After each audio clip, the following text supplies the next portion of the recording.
Well, welcome everybody. Glad you're all back. I hope you had fun last night, and we hope to bedazzle you tonight. So, before we get into any festivities, I wanted to let everybody know that the OCA, what do we call it? I'm sorry, I have a brain freeze here.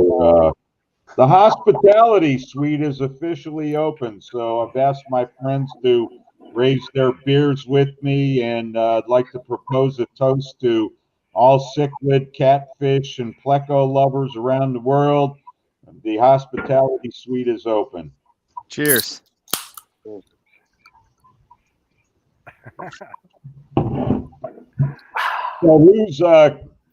Lou Carbone, our president, is going to tell you a little bit about what's going on tonight after.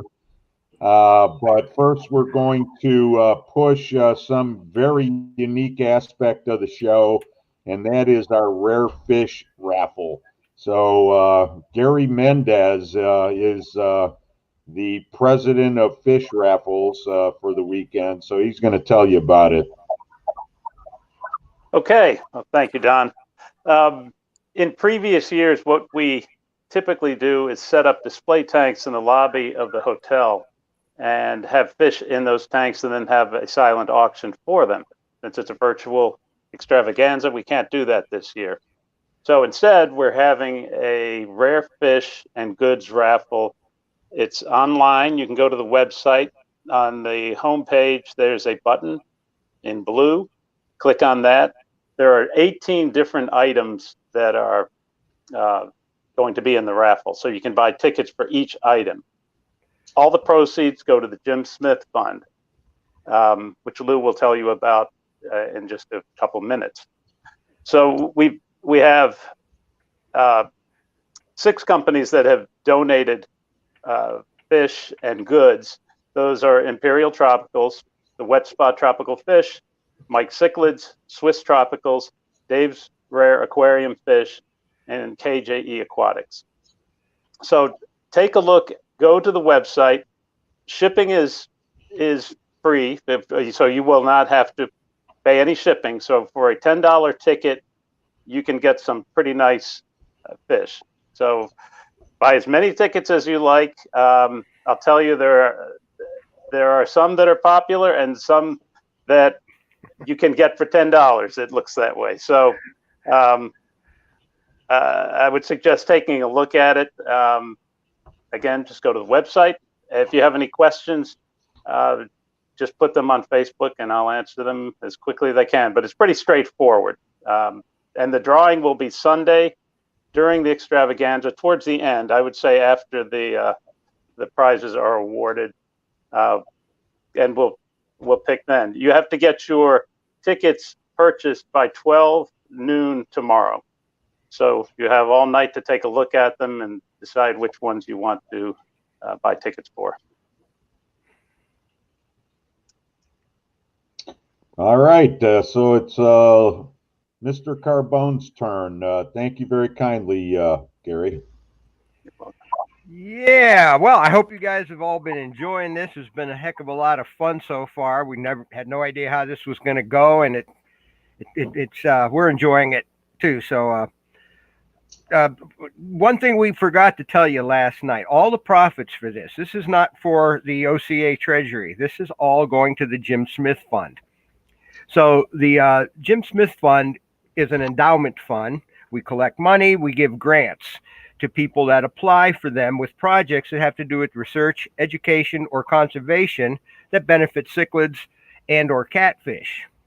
And just by being part of this event, you're helping us because every penny you spend here is going to go toward there. And we'll talk a little bit more about how you can even help more than you have been so far. But let's go on to the agenda. Today, we're going to, after we get done with a few announcements here, we're going to have some more vendor spotlights, and they're a mixture of recorded videos and live conversations.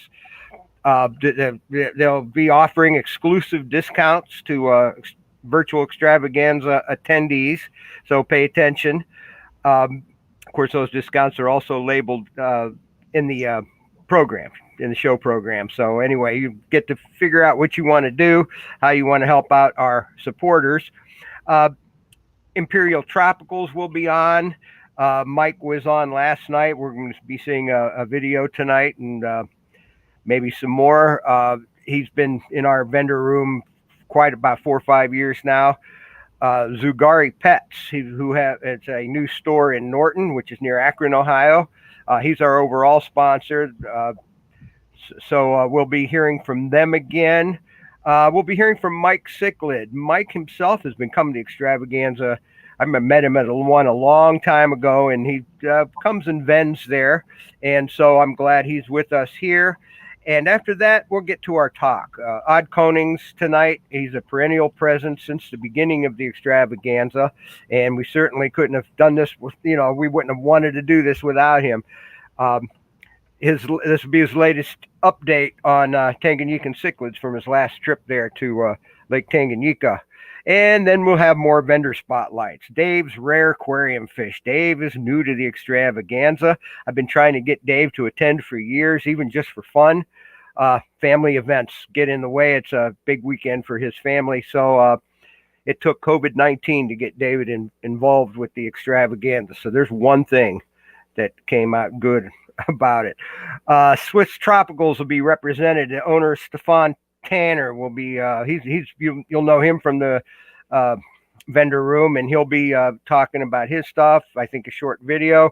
Cobalt Aquatics, we had a nice talk with them yesterday, and we're going to see a video today from them.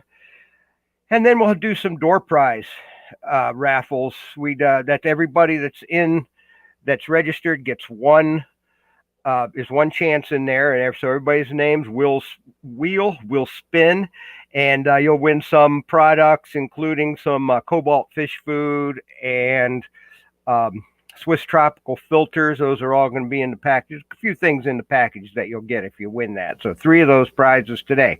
Then tomorrow we start at 1 o'clock. We'll start early with our talk tomorrow. We'll have Håkon Hagensen from Norway. This will be live from Norway. 1 o'clock here. It'll be 7 o'clock there. So this worked out pretty well. He's very knowledgeable about cichlids and catfish, and familiar in Europe to European hobbyists, but he's new to us. So we were hoping he'd be flying over here and talking at the in-person Extravaganza. But so I'm really glad it's going to work out for him to join us online. Talk about lorcariids, new ones coming into the hobby. After that, I'll be doing the Jim Smith grant announcement. That is who this year wins the grant for projects, and we'll describe their projects. So that's always interesting to hear about. Then comes the rare fish raffle drawing. Like Gary said, there's 18 offerings there. Go to ohiocichlid.com. Click on the blue rectangle, and you'll see all of them listed there. And you could click on individuals and buy raffle tickets starting at $10. And as you group them, you get quantity discounts. Sales will end at noon. We have to make sure everybody that buys gets into that raffle. So end at noon tomorrow, an hour before the show starts. You know what? Before that, however, after this talk, after my Jim Smith Fund announcement, will be Jeff Natterer. He's going to come on with the virtual fish show results. Jeff has been put a lot of work in this. This is an amazing thing. 123 is the number I heard of entry videos into this thing, and it's going to be a whole lot of fun to hear who won and how that all worked out, and we'll see some of the videos, and I am really looking forward to that. Then at the end, it'll be the donor award drawing. Now that is the one you might have read about when you registered. It's for $100. And when you registered, you automatically got 2 tickets in there. And every $5 donation you made gives you 3 more tickets. You can continue to make those $5 donations. Go to ohiocichlid.com, click on, like you're going to register again, and you can purchase more you can make more donations at $5. Each one gives you 3 tickets. And when I say tickets, these are not virtual tickets in some kind of magical electronic wheel. These are actual paper raffle tickets that are going to go into an actual raffle barrel. And you'll watch as our raffle chair, Karl Oshevsky, pulls the winning ticket. So that should be fun. And that's how we wrap it up. We see who wins all the money. All righty. Thank you. All right. Hey, everybody. I'm going to go ahead and announce. I'll give a quick little shout out to all of our featured vendors and thank you all for sponsoring.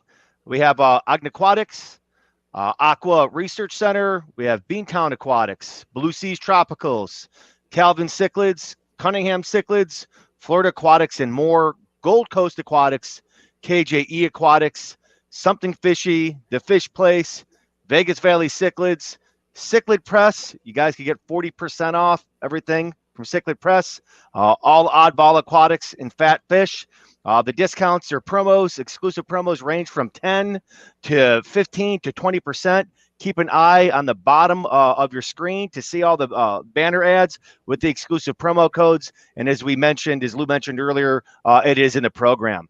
Thank you all for attending and hope you have fun for day 2 of the virtual extravaganza.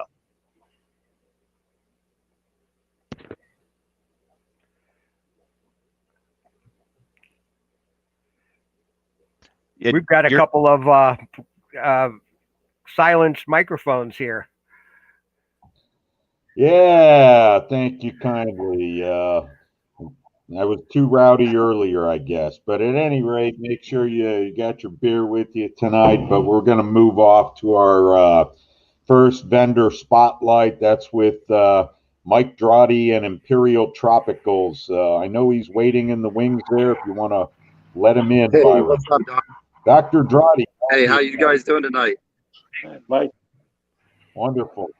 So what are you going to tell us about tonight? well, so I'm not, unpacking fish like I was last night at midnight.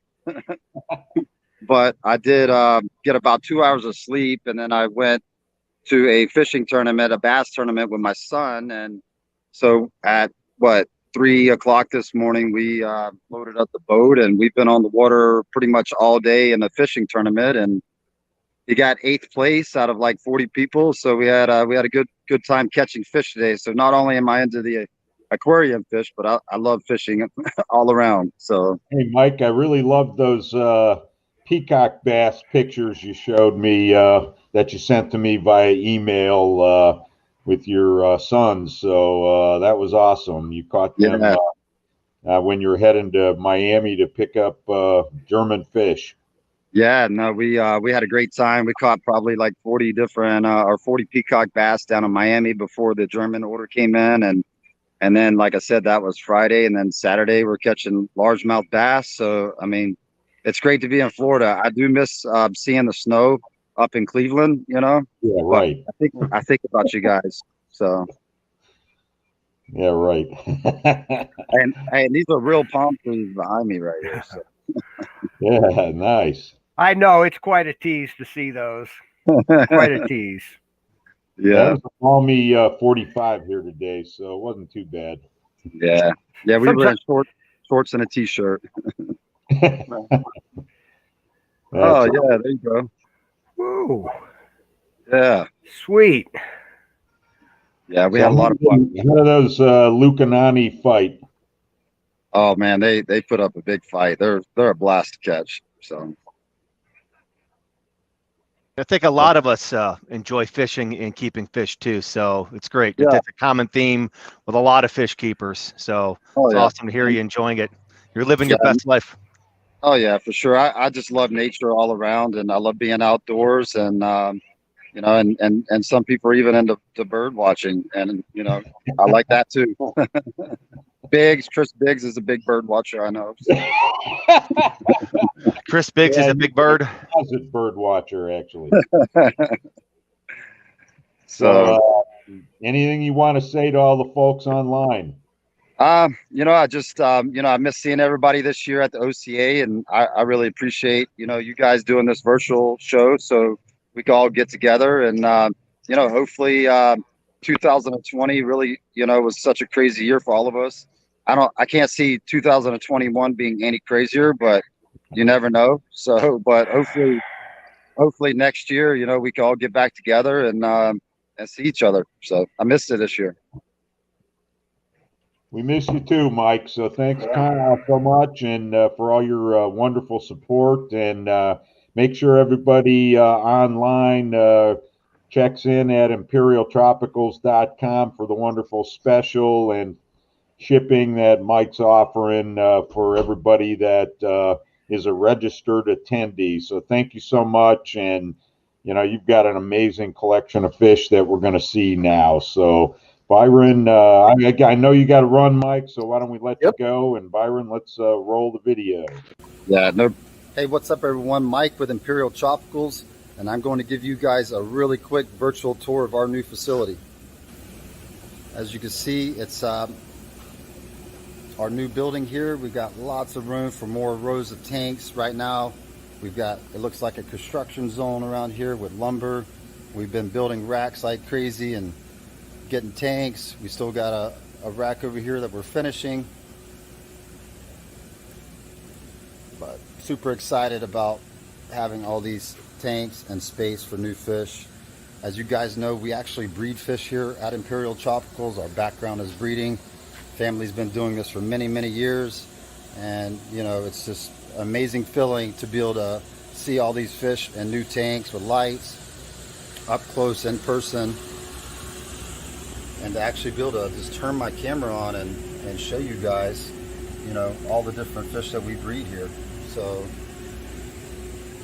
it's just it's amazing. I'm really excited about having all this space. All these tanks are ran with matte filters that we get from our good friend Stefan Tanner with Swiss Tropicals. These matte filters are amazing. We're super stoked about them. The fish are doing very well. I mean, a lot of these fish are breeding in these tanks. It's just working out really well. So we got a shipment in from Colombia a few weeks ago. We got a lot of new types that we're going to be able to not only have them up for sale, but we're also going to be saving some of these guys back for breeders. This is a new Geophagus Rio Catata, and this is a new geo to us. Never had them before, and I love geos. I got a soft spot for geos. We got some Tiger Severums, Heroes Carrar. Those guys are doing really well. That's what I was really nervous about, is how these wild fish would acclimate into these tanks, and right now everything seems to be doing very well. So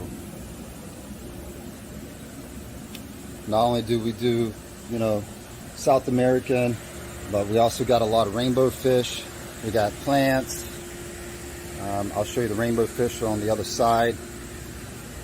Plants are liking this setup also. See all the different stuff.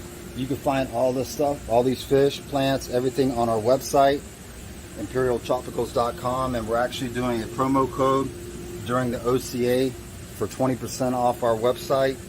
So you can buy any of these Colombian fish, any of these plants, rainbow fish, Africans for 20% off during the OCA. The promo code is OCA 2020. Pretty excited about this pair right here. This is some green chromides that paired off in here and they laid eggs. These actually were collected by Ben Cuddy, a good friend of ours. He collected them in India and he sent me some offspring. So we've got Ben Cuddy's green chromides breeding in the selling tank. So I think that's pretty cool that they're happy enough to make babies. Some wild cories that came in on the Colombian shipment. Those are Julies. This is the Malini. Those guys are really cool.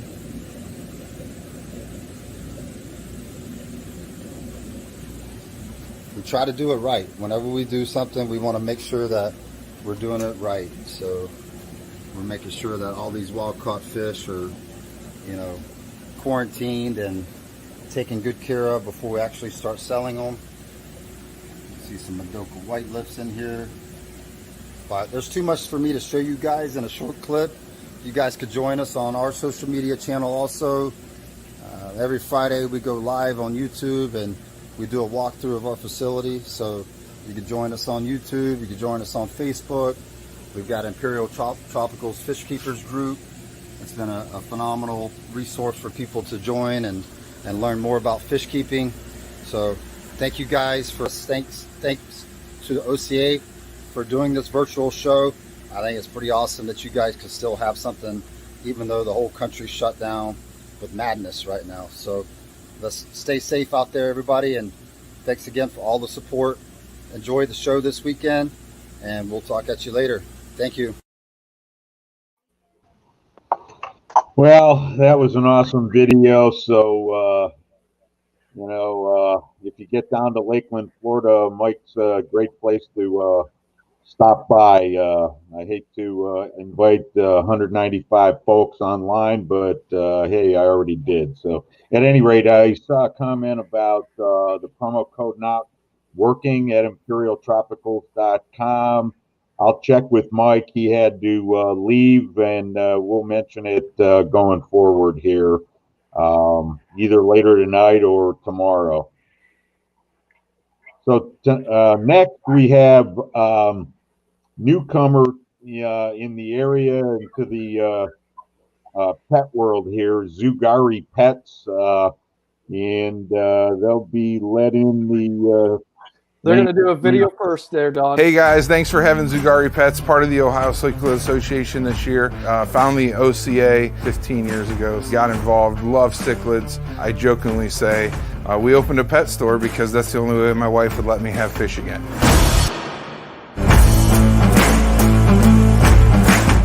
I'm Jessie Martin. I am the store manager here at Zugari Pets in Norton, Ohio. I have a passion for aquatics and reptiles. And I started from like a small 10-gallon aquarium, and now I'm up to a 55.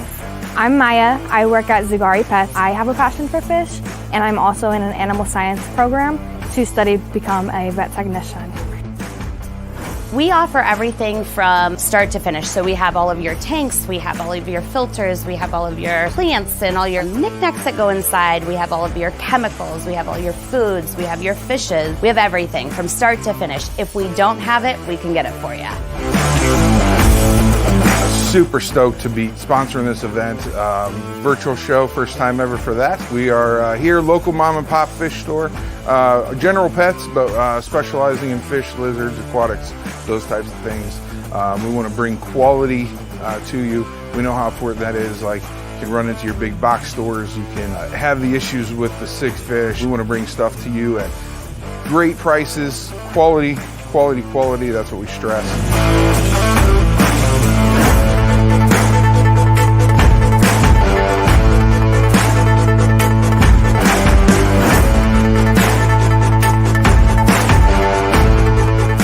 Here at Zugari Pets, we make sure that our pets and our aquatics are taken care of and protected from the virus. And we as staff make sure that we are wearing our masks at all times. We also sanitize and wipe off the doors and counters constantly throughout the day. And we are cleaning carts. And so we're ready to go. Guys, I've been coming to the OCA for years. Love it. It's passion of mine. I know it's a passion of yours. That's why you're here. That's why you're attending this virtual show. We want to be able to pass along a special deal to everyone who's as passionate as we are about our pets. Hit us up on the website. Use code 20OCA20, and that'll give you 20% off of anything in our store.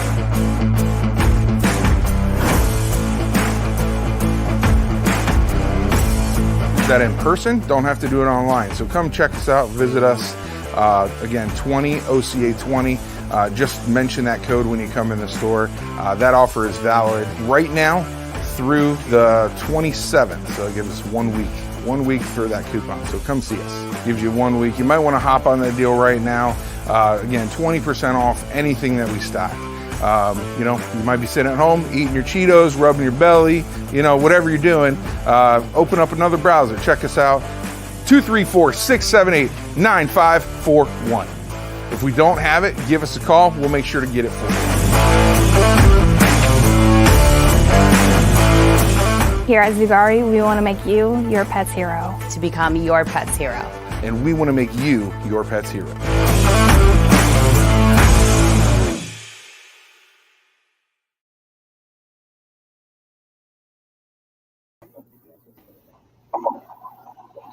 All right. Well, that was a great video, and we have with us Miranda and Jess. There they are. Welcome. So what can you tell us that we didn't learn in the video tonight? Well, first, we would like to thank you for having us. It means a lot to us. And one thing we did want to let you know is that we have our 55-gallon tanks on sale during the Extravaganza for $105, but that's in-store pickup only. They can call and pay over the phone if they'd like, or they can come visit us. Once again, that's the 55-gallon tanks. We have them on sale for $105. All they have to do is use Ganza Live 2020, and they can get the 55-gallon tank on sale for $105. That's awesome. Cool, cool. Any tips on how I could be my pet's hero? Shop here. Excellent, excellent. That's a good answer. Good question. So what are you guys selling a lot of right now as far as for fish? What do you have anything you want to tell us about your inventory or anything cichlid-wise, catfish-wise that we might be interested in? Well, my favorite right now that we have in are the red-tailed catfish. I know they get quite large, but they are my absolute favorite. I think they're like the puppy dogs of the fish world. So if anyone has a tank big enough, you know, they're tank busters. Come on over and get one. Currently, the cichlids, they're starting to make their way into people's, you know, bags they take home. Right now, it seems to be the smaller fish. We're just kind of trying to find our niche in there, see what the people want. We've got great severums, a lot of good-looking jewel cichlids, you know, the iridescent cats. We have a couple of blue acara that are just juvenile right now. They're starting to color up really nice. So, you know, if you need anything like that or you're looking, just come in and check us out. I'm so proud of the tanks. I love them. I really hope everyone comes in and, you know, appreciates what we're doing here. Well, thank you, Miranda and Jess. So you want to review your website and promo code once again for everybody online? Absolutely. Our website is zugaripets.com. And the offer that we're offering tonight is our 55-gallon tank for $105. The promo code is Ganza Live 2020. And that's an in-store deal. If you'd like, you can call and pay for it over the phone, pick it up in store, but we're here to help you. Sounds great. Thanks for joining. And I hope to get down to Norton in not very long. So I'll catch you guys soon. Thanks for joining us. We'll be excited to see you guys. Thank you for having us. Have a good one. Thank you. So next we have Mike Cichlids, Jen and Mike Simagala. I'm sure Byron will do what's next.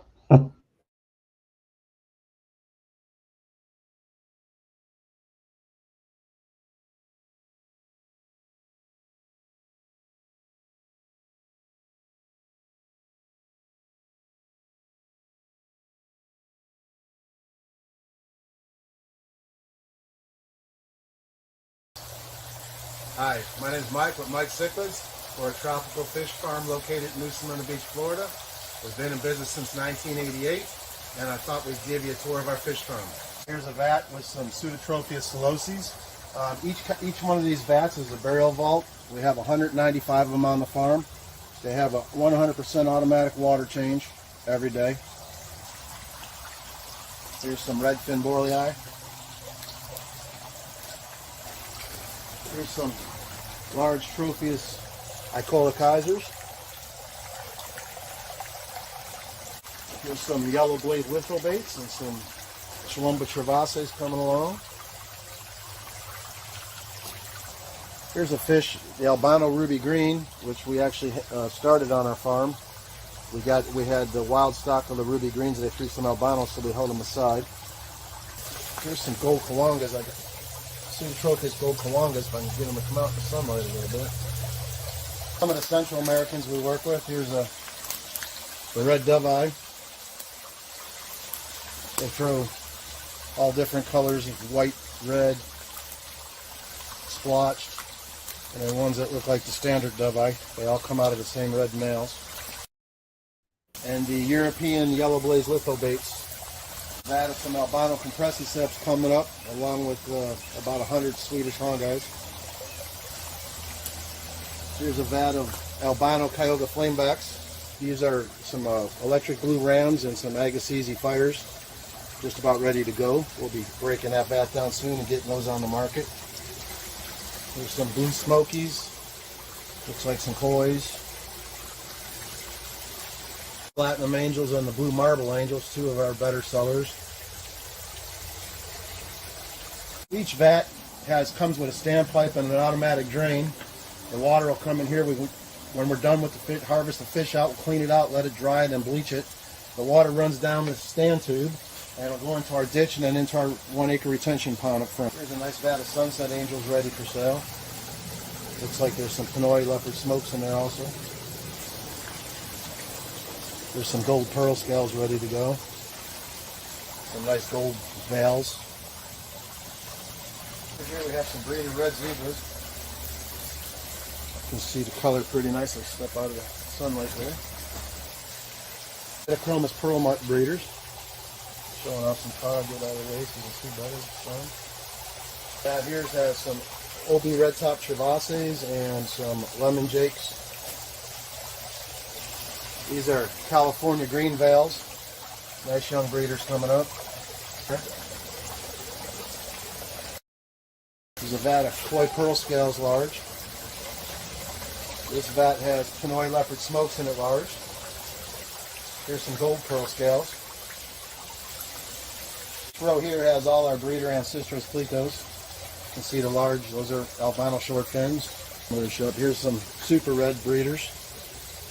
They got their zucchini down there they've been munching on today. Long fin green dragons on there just sitting right on there munching on their zucchini. Some long fin reds. There's some big short fin blue eyes. So the vat of albino long fins. This is something new we put in last year. This is a solar heating system for our water. Well water comes out of the ground in Florida at 72. And in the wintertime we can run water through these panels and drop it in our greenhouses and have an 82-degree water constantly flushing into the vats. Well, thanks for taking the farm tour. This is my wife, Jennifer. She's the one that'll handle everything in the office. Do you have any ordering questions? Visit our website, mikecichlids.com. On there, there's a link to our Square site where you can instantly order fish, t-shirts, fish food. And when you enter the items into your shopping cart, you just simply click on fish food shipping, or you click on your state shipping, and everything should be pretty cut and dry. If you have any questions though, give us a call. We'd be happy to help. Thanks a lot, guys. Thanks. Cheers. Cheers. That was a great video, guys. Thanks for joining, Mike and Jen. You've been coming up to the OCA event for how many years? I don't know, a long time, Doc. Our first OCA was in 2006. 2006. Wow. I don't know, Mike. You were there earlier than that, weren't you? You were representing a fish food company, right? Yeah, years fly by, Lou. I don't know. Yeah, that was a long time ago. It's been a long time. Yeah. I've met y'all at several different locations. It's been really nice to meet nice people in the OCA. So tell me about the red doveye there. That's an awesome fish. As you know, I'm hankering to get that one day. That was gorgeous. That was a gorgeous male you showed us there. What can you tell us about that cool fish? Well, those ones that you've seen were F2s. They throw a variety of different colors. which is really bizarre. Probably if you probably line bred those long enough to red, you get more red out of them. But those red ones throw about probably about 40% red, and the rest of them are a variety of splotch stuff. And it's very interesting. It's first time I got to work with something that threw such a variety of different colors, maybe since the piebald fenestratus. Right. Another great fish. So, your location is where? We're in New Smyrna Beach. We're 10 miles south of Daytona, and 10 miles off the Atlantic Ocean. Okay. Cool. And you're running Come a see us one time, Don. What's that? Come see us one time. Yeah, we got some good friends in St. Augustine. Of course, we couldn't visit this year, but that's not very far. I didn't know you were so close to where we visit our friends the last couple of years. So, I'm going to take you up on that. Yeah, if you take I-95 south, you're about 45 minutes away. I have no excuse. Right. So you guys are running an OCA specific sale. You want to tell us about that? Well, on the website, on our Square site, we have a coupon code, and it's Cheers OCA, and that'll give you 10% off. And for everybody that's watching tonight, viewing the virtual show, we're going to also take 10% off the shipping rate. If you email me, I will definitely, put a note on your account that you get the extra 10% off when you check out. And if there's something on the Mike Cichlids site that's not instant order, you can just fill out that contact us form, and you can list whatever it is that you're interested in off the Mike Cichlids site that probably is low in numbers. And the discounts will be applied as well. We'll send you a Square invoice reflecting those discounts. And I'll tell you what, if you guys call me on the farm, I'll honor that discount forever. No, you guys are a great group. That discount goes on forever for anybody that's seen us from the OCA. Wow. Awesome. Any questions from the Peanut Gallery along with me here? I just want to say hi to Mike and Jen. You guys are great people. Last year at the OCA, you guys set me up real proper with some Telmatochromis temporella shells. And Don, I don't think I told you this. We started talking, and both Mike and Jen from my neck of the woods. Actually, Jen is like 5 minutes away. You're from Tonawanda, right? Yeah, North Tonawanda. Yeah, North Tonawanda. Literally right over the bridge, like 5 to 10 minutes away. So much people, like Cleveland, there's probably a lot of people that are from Tonawanda. Oh yeah. I'll tell you a funny story. We met. I'm from Lancaster, New York, and she's from Tonawanda, New York. I'm a little older than she is, so I didn't take her to the prom. But we met in Daytona Beach, and when we started our business, I said, let's name this M&J Cichlids because Mike and Jen. And she says, no, this is the dumbest idea I've ever heard of. I said, okay, then it could be J&M. You can have the first letter. She said, no, this thing's going to fail. And that was in 1988. Well, Rod, with working with you guys preparing for this, I know who the real boss is, and it ain't you, Mike. No, I'm the worker, buddy. I'm proud to admit it. I'd rather be out there working with the fish than doing all this computer crap. Well, listen, guys, thanks so much for joining and all you do for the OCA, and we hope to see you in person next fall. So. Oh, I have a quick question. I love Victorian cichlids, and you said your ruby greens are originally wild caught? Yeah, and when they first threw that albino, that's one we got probably in the mid 90s, and they've held the form really well. They don't throw any deformities. Real strong line of fish, and all our Victorians were actually originally wild caught before they shut it down the first time. Not new. We haven't got too many new ones. A few have been given to us that we started out, but when they threw those albinos, we put those aside, and that's how it got introduced. I don't think anybody had the albino before we did. That's pretty amazing. Yeah, those albinos are ridiculous looking of the ruby greens. And then I've seen recently the new strain of wild caught ruby greens, and those are pretty cool. But yeah. So did we get any questions in for Mike and Jen? That's a good question. Let me see here. Got a couple people say they don't live too far away, and so maybe they're wanting to stop by. What would it look like for someone to make a visit and stop by? What would they have to do? Give us a call. Yeah, right now what we're doing, since the greenhouses are in such close quarters and there's always fine particles of water falling at all times, we're offering curbside pickup right now. So you order what you want off the website, and then you make an appointment for your time of pickup at the farm, and then we have all your fish ready to go, and we can bring them to your car, put them in a cooler for you, and it can be contactless or however you'd like to do it. And everybody that picks it up, if you order a fish, you don't have to take it. But we've never had anybody say, no, I don't want that fish. That's a great record. I do have one quick question too. So I know a lot of guys in the hobby, they like to go off and venture off and start selling some stuff on the side. You guys also do wholesale as well, correct?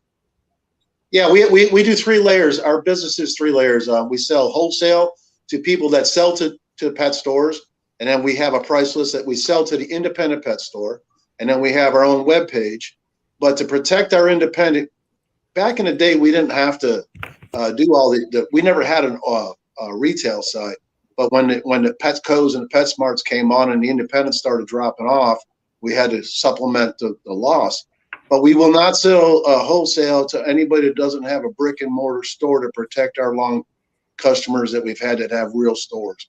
So that's kind of the rule we've always had, and we kind of abide to that. Good to know. Thanks for clearing that up. I do have one question I see that's on the list, and we got Scott McLaughlin, one of our great friends from King and Queen Cichlids, that's online. Hi, Scott. And he's wondering if you have any fest day. He's probably going to ask that to everyone. Well, I'll tell you what, I do have one vat of fest days out there that has, I'm thinking, probably too many breeders in it. And that's why they're not spawning right now, but I'm going to pull some in the building. But I probably have about 40 or 50 large fest days right now. Well, there you go, Scott. All right. Give us a call, Scott. Hey, Mike. I'm going to see if I could jog your memory a little bit. Remember these? This is going to be difficult. Remember these? I'm not good at this. Remember these containers? I'm having a hard time seeing it. Oh, yeah, I sure do, buddy. See ya? Yeah, that was a long time ago. Yeah. That was a long time ago. I remember the first time I came up to the OCA, and I'll never forget this, when we were pushing the fish food, and some guy ate it right there and said it tastes pretty good. That was later in the year. Was it? Wasn't Jonathan Straczynski, was it? No. I wish I remembered his name, but I remember his face. You know? All right. Well, thanks so much for joining us, and hope everybody reaches out to MikeCichlids.com, takes advantage of that wonderful offer from Jen and Mike, and give them a call, give them a shout, and spend a few dollars there. So thanks again, guys, and happy to have you.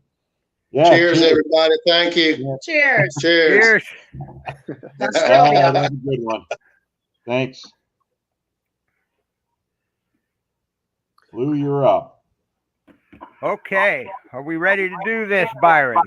Yes, we are. We've got Adwin waiting for us. All righty. The Dutch Cowboy. Oh, yeah. Well, we'll throw him on. I thought you were going to introduce him. Yes, I am right now. All right. This evening's speakers sponsors are totally hobbyists, all hobbyists sponsoring tonight. We appreciate the support of the Cichlid Club of York in southeastern Pennsylvania, and from my friend and Extravaganza regular Daniel Cohen. And so all hobbyists supporting Odd here tonight. Our guest was born and raised in the Netherlands and currently lives in Texas. His interest turned toward cichlids during the mid-'80s, and through associations with the Malawi-based exporter Stuart Grant, and then Ethelwyn Travis, one of the leading ichthyologists of her generation. He developed a deep knowledge of the cichlids of Lake Malawi and Tanganyika. He has shared knowledge along with his outstanding photography in a series of extremely popular books that taught my generation almost everything we know about Rift Lake cichlids. He has been a good friend of the OCA for over 25 years and has appeared at the very first Extravaganza in 1995 and almost all of them since. Here's Odd Konings. Well, thank you for that introduction. As usual, Lou, was way too much, but I cut some out of it this year. I'm really happy to be here on the first virtual Extravaganza. It has been a long time coming, but it's really nice to see all the familiar faces yesterday at Jeff's talk, and before that and after that. It was really great to see everybody. So this talk for tonight is I wanted to speak about the fish that I would have seen and photographed in September, October this year, but of course a little invisible animal could not let me do that. So this is just a kind of update of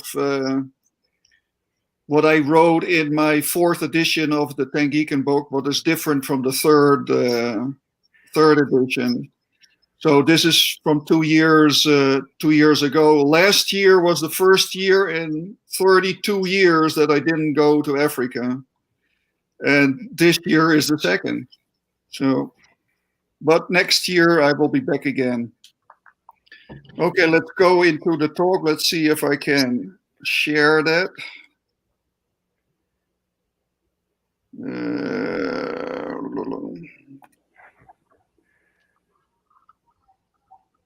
Let me see.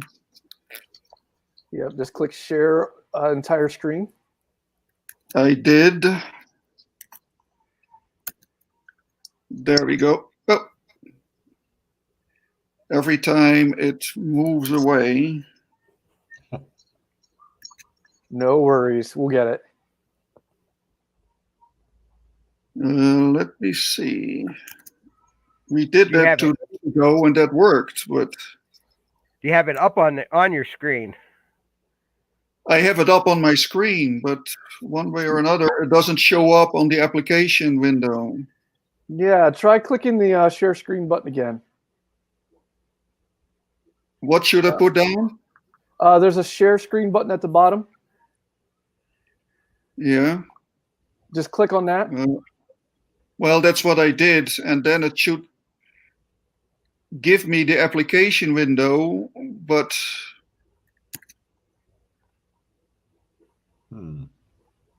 it is up, but I cannot. How about you just leave the studio real quick and jump back in and then hit the share screen button again. You probably hit something on accident that didn't allow you to hit full share entire full screen. It'll reset it if you just jump out and click back in. So I leave the studio now? Yeah, just leave the studio now and then jump back in and then, yeah. So we'll get them up and running here in just a little bit. That's part of doing a virtual extravaganza. These things happen, but we'll get Ad running and going with his full presentation. And I'm looking forward to hearing that. Here he is again. And so, all right, Ad, this time, yep, hit share screen and click entire share screen.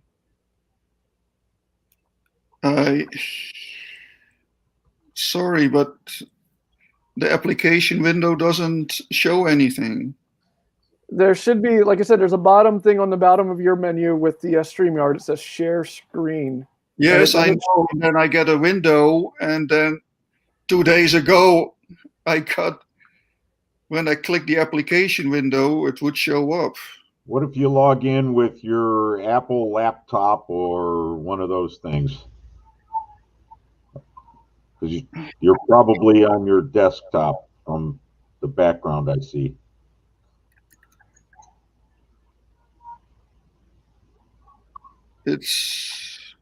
I'm sorry about this. I thought you all said I didn't change anything from last time. So you're using the same computer you used last time? Yeah. I did not use it at all. Hmm. And now that is weird. Try it on your laptop. Yes. And what is it? What's it say again when you hit share screen? Well, when I click share screen, then I see your entire screen, and then I have a list application window, and there used to be my keynote talk, but it's not there. Well, there should be. What does it say up top there when that menu comes up? Share your screen. StreamYard.com wants to share the contents of your screen. Choose what you like to share. Is there an option that says entire screen? I have entire screen. I can do that and then go on to my. Yep, do that. There you go. That's how you did it. Now you got it there. Okay, now I got it. Yeah, there you go. All right. I'm sorry about it. Confusion No here. worries. It's all good. You've been birding too much. Well, it did work differently last time, but anyway. Good. Okay, these are cichlids from Tanzania, central Tanzania, but also related cichlids from all over the lake. And I have it split in several sections, and the first section is about Julidochromis.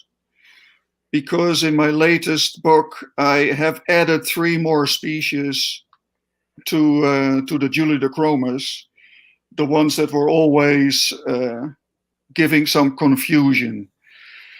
So here we have the 6 species that have been described: the Julidochromis ornatus, the Transcriptus, Regani, Marleri, Dickfeldi, and Mark Smithy. And as you can see, the colors indicate where they are found along the lake.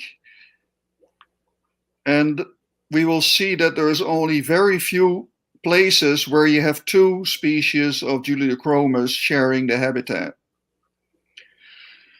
So the very first species that was described is Julidochromis ornatus, and the type locality is all the way in the south. You see the circle. I don't know if you can see my cursor, but the circle in the bottom part, that is Mupulungu, and that's where the first Julidochromis ornatus was collected, described more than 120 years ago.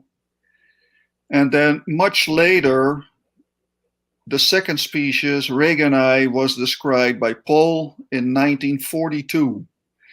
And you see the circle very high up in the north. It's in the southern portion of Burundi at Nyanza Lake, which has very few rocks. And this picture was taken at Nyanza Lake. So that is how the holotype of Regani looks like. And the differences with the ornatus is that it has 6 anal fin spines, while there's 8 to 9 in ornatus.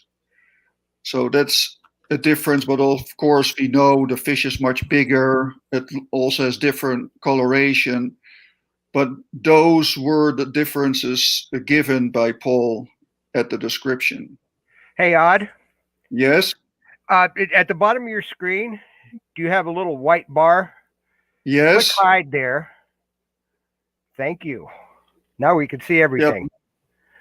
Yep. Now everything is gone for me. Okay, I'm back. You see now my screen? Okay. Yes. All right. Okay, the third is the Marleri or the Marleri, which was described on the other side of the shore from where Regani was described at Makabola in the Congo. And there were some differences with Regani, but we will see later that the differences between Marleri and Regani are kind of melting together. They're kind of difficult to distinguish at some places. But the differences given then was that it has a shorter body and, of course, the vertical barring on the body. So Regenai has only horizontal bands, and Marleri has vertical bands on top of it. Then not much later, the fourth was described, the Transcriptus. And this fish lives together with Marleri, also in the northern part at Makabola in the Congo.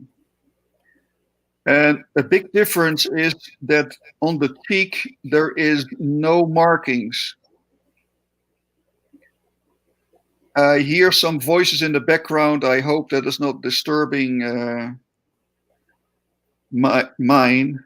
But what I want to say is that the cheek has no black markings. So below the eye, there are no black markings in Transcriptus.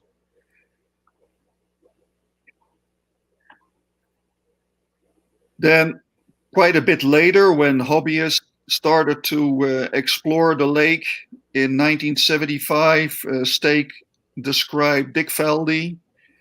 And this fish lives together with Regenai in Zambia. You see the circle in Cameron Bay between Cape Kachese and Cape Komonkoko. But it's also found a little bit further.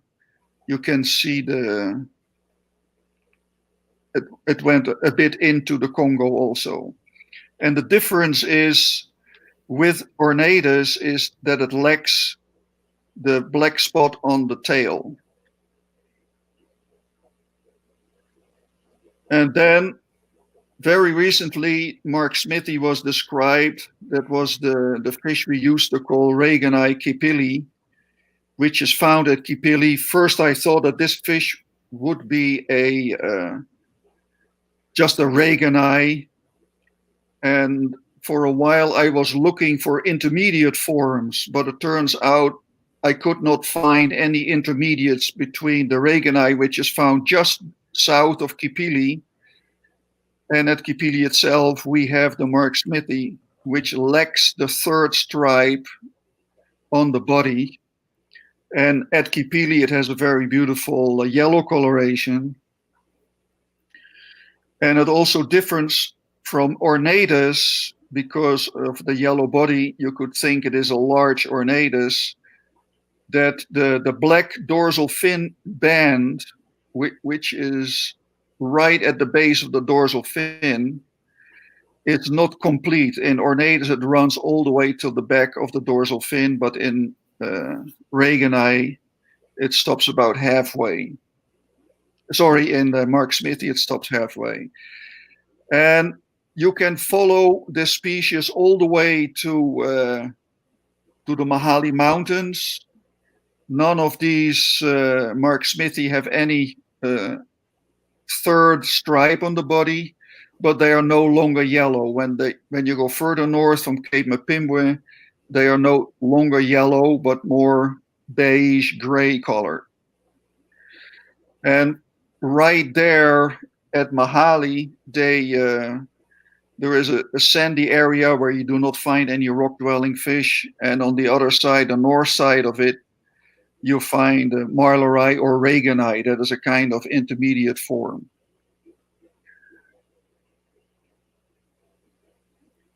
So when we look where we have more than one species of Julidochromis sharing the habitat, that is first is Dikveldi, because Dikveldi is the species that shares the habitat with Regenai or maybe even Marleri. I have not seen it. It's in the southern part of the Congo. And Pierre Richard reports of a Marleri at that point. But it shares the habitat. So you have Regenai and Dikveldi side by side. And neither one of them, I would say, is more common. Both, you see regularly both of them. It's a Dikveldi.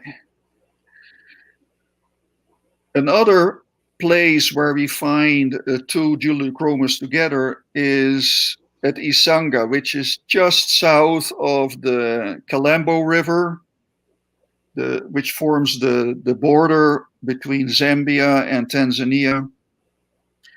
And there you have Ornatus, which is not nice yellow, as you can see here. It's just grayish, light-colored, and it shares the habitat with marlorai. And also the marlorai doesn't look very bright, very attractive, but those two are found together. And both of them, I would say, are kind of rare, but neither one of them is more common than the other. So that is an area where you, so just around Kalambo River, on either side, they seem to share the habitat. And then, of course, we knew from the description that Transcriptus shares the habitat with marlorai in the north. And there's a picture at Pemba where you see a small marlorai and an adult Transcriptus. Transcriptus are really tiny fish. I would say 1.5 inches is probably the largest size I have seen in the wild. And the marlorai gets much larger, probably 3 inches, the females. So they really share the habitat. You find them in the same habitat.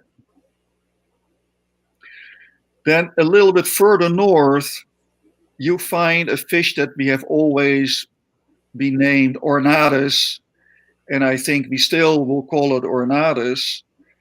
But this one is very likely the same species as Transcriptus. Unfortunately, this fish seems to be extirpated. We have no records of this fish in the last 30 years, has never been found. So it will be difficult to prove that these are the same species as Transcriptus, or at least very closely related, but not closely related to Ornatus, because Ornatus is found all the way in the south, 360 miles south of this Uvira type.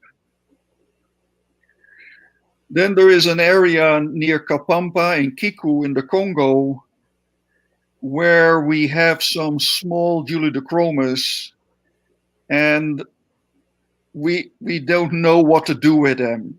We have some that really looks like an Ornatus, not yellow, but just whitish gray with the horizontal stripes, but with the distinct spot in the tail. And not very far from there, Kapampa is maybe 5-6 miles away. We have a form that we have called Transcriptus in the past because it does not have any black markings below the eye, but those two are very closely related. The Ornatus and at Kiku and this Transcriptus type at Kapampa. And for that reason, I have called it as a different species as Ornatus kapampa, and maybe it originated by a natural hybridization between that whitish Ornatus from the south and maybe a Regani or a Marleri type from the north. But they are small fish, so closer to Ornatus, so therefore I called it Ornatus kapampa. And a similar thing has taken place probably in the southernmost part of the lake at Katoto, where we have a fish that has been called Transcriptus before because it has some markings on the cheek. I have called those marlorai. And this is the Gombe Transcriptus. You see it has markings on the cheek, which cannot be a Transcriptus. And then in my book, I've called it Ornatus combe, because that is where the most popular form comes from. And recently, only a week ago, a publication was published by the Walter Salzburg Salzburg lab in Switzerland, in which they said that the Ornatus combi or the Gombi transcriptus is most closely related to the Ornatus from Mupulungu. So it looks like that there are indeed maybe a natural hybridization or just a form of an Ornatus. But for the time being, I call it Ornatus combi. And a third form we found in the southern part of Tanzania. At Kamwimba, we still have an Ornatus type, but you see there are some vertical bars on it. We go a little bit further north, and there we have a form which was photographed by Tautvidas Pangonis 2 years ago. And this shared the habitat with Maleri, but this fish was much smaller.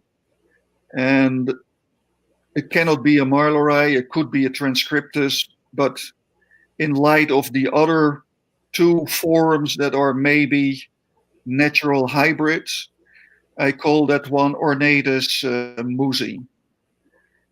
So those are the three new forms that are known from the lake.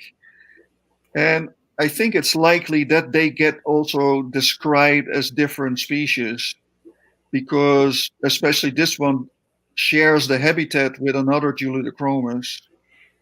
So it cannot be a Julidochromis marleri. So it must be something different. All right, next group is the Bentochromis. I will only concentrate on Bentochromis horii, which still is kept or traded as Bentochromis trichoti. And I explained a few years ago why that is not the case, but I will have a few slides repeating that. The trichoti was described in 1948 by Max Paul. Then in 86, he called it, well, at that time he called it Aplotexodon. Then in 86, he called it Bentochromis trichoti. And for a while, we thought that is the fish that we had kept in the aquarium that is seen here, the form from Zambia. But then in 2008, Takahashi described Bentochromis horii.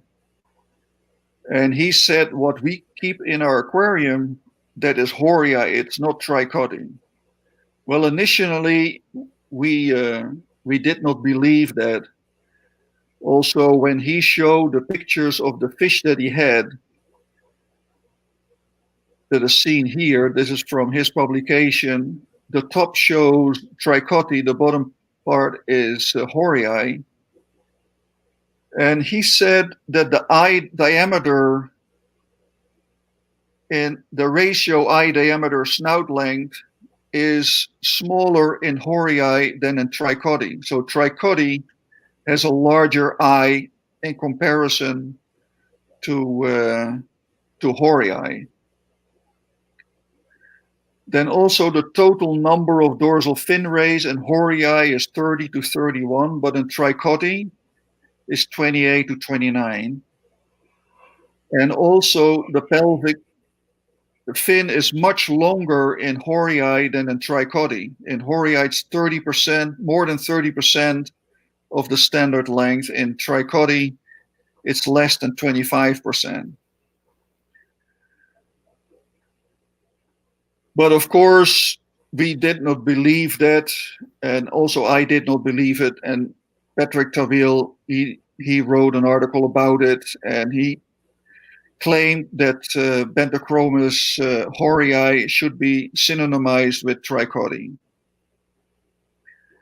So these are the three forms that are in Bentochromis. We have the trichoti, then the new species, well, the new species horii, then the trichoti, and the melanoides.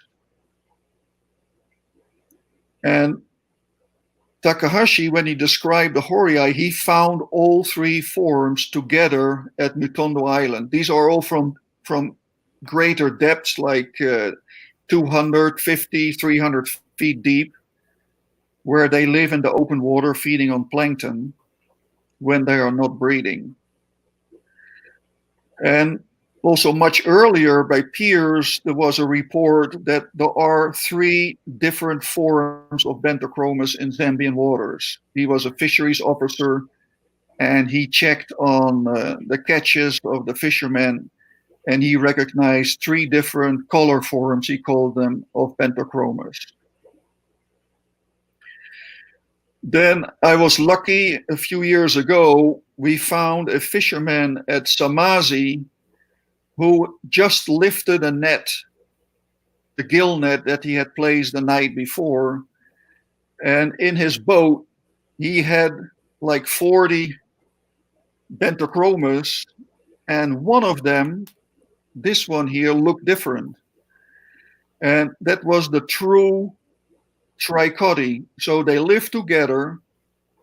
Trichody usually lives much deeper than the horii, but since they live both together, they cannot be the same species. So that is that single specimen in his in the boat. This is one of the 40 horii that were caught in the same net with it. And when you look at the eye diameter of the trichody is about 123%, and it should be between 100 and 130. And the horii is about 102 in this picture, and it should be less than 105. So that would fit that description. Also, the length of the pelvic fin, it was about 22% in the trichody and 44% in horii, which fits also the distinction between these two.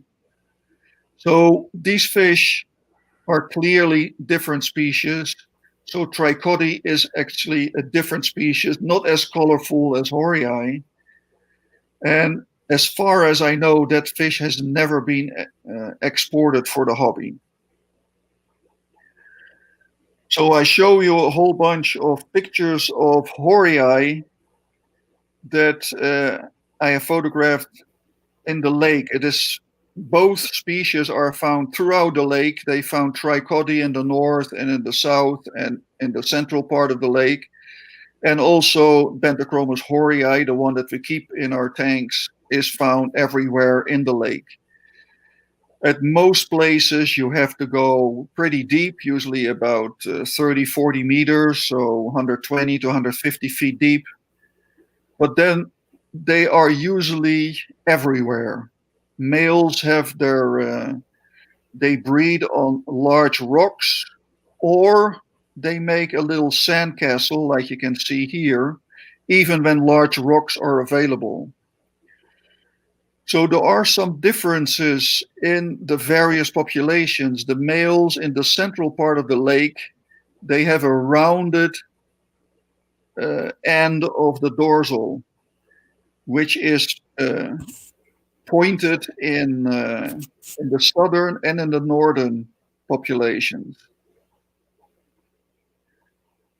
So Bentochromis horii females, this was not so deep, maybe 120 feet deep, but this is how they live at greater depths, like say 300 feet deep. They feed on plankton or maybe zooplankton in the open water.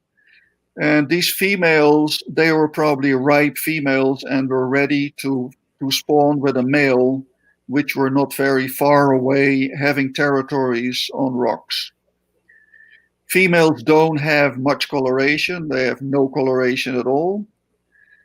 They are silvery, and they are not much smaller than males, maybe a centimeter, a half inch, but not much more. Mouth-brooding females you can also find in the relatively shallow water, so they don't go all the way down deep. But I've never seen juveniles. I've never seen baby Bentochromis horii. So maybe they do go down and release their offspring at greater depth, or they are mixed in with other species like Haplotexodon that looks very much alike. So they will be difficult to distinguish them. So when we start in the south in Combe, you see the male has a pointed dorsal fin and 3 blue lines, maybe 4 blue lines on the body. And this type is found more or less in the southern part of Tanzania as well. Combwimba is not there, it's just over the border in Tanzania, but also a pointed dorsal fin. These are the same fish from Somazi. They have clearly three distinct lines on the body. This is less visible, but are still 3 lines on the body and a pointed dorsal fin, the form at Kala. Then at Kizumbi Rocks, is a little bit, it's somewhere here. If you can see my arrow where the text is Kizumbi Rocks. Then at Matosi, still the same form. Now the 4th line is more visible, but the dorsal fin is pointed. Mavuna Island, the same. Then at Cape Mapimbre, we see that the dorsal fin is rounded. And this form also was not spawning or breeding on rocks. It was breeding on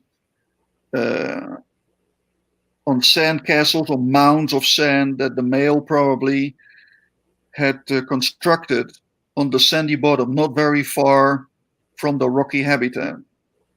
Even at places where there are large rocks available, but maybe it is that that other species are more aggressive defending that rock surface, and maybe therefore the males revert to making their bowers in the sand. There's a picture by Thibaut Metautfides Pangonis at Makangazi, but you see it is a rounded, pointed dorsal fin. It still has the 3 stripes.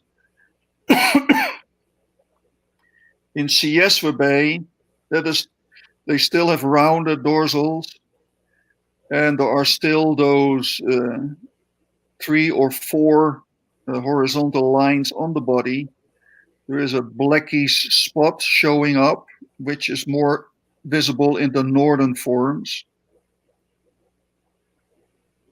And in Lubukwe Bay, still rounded fin males still have those horizontal stripes.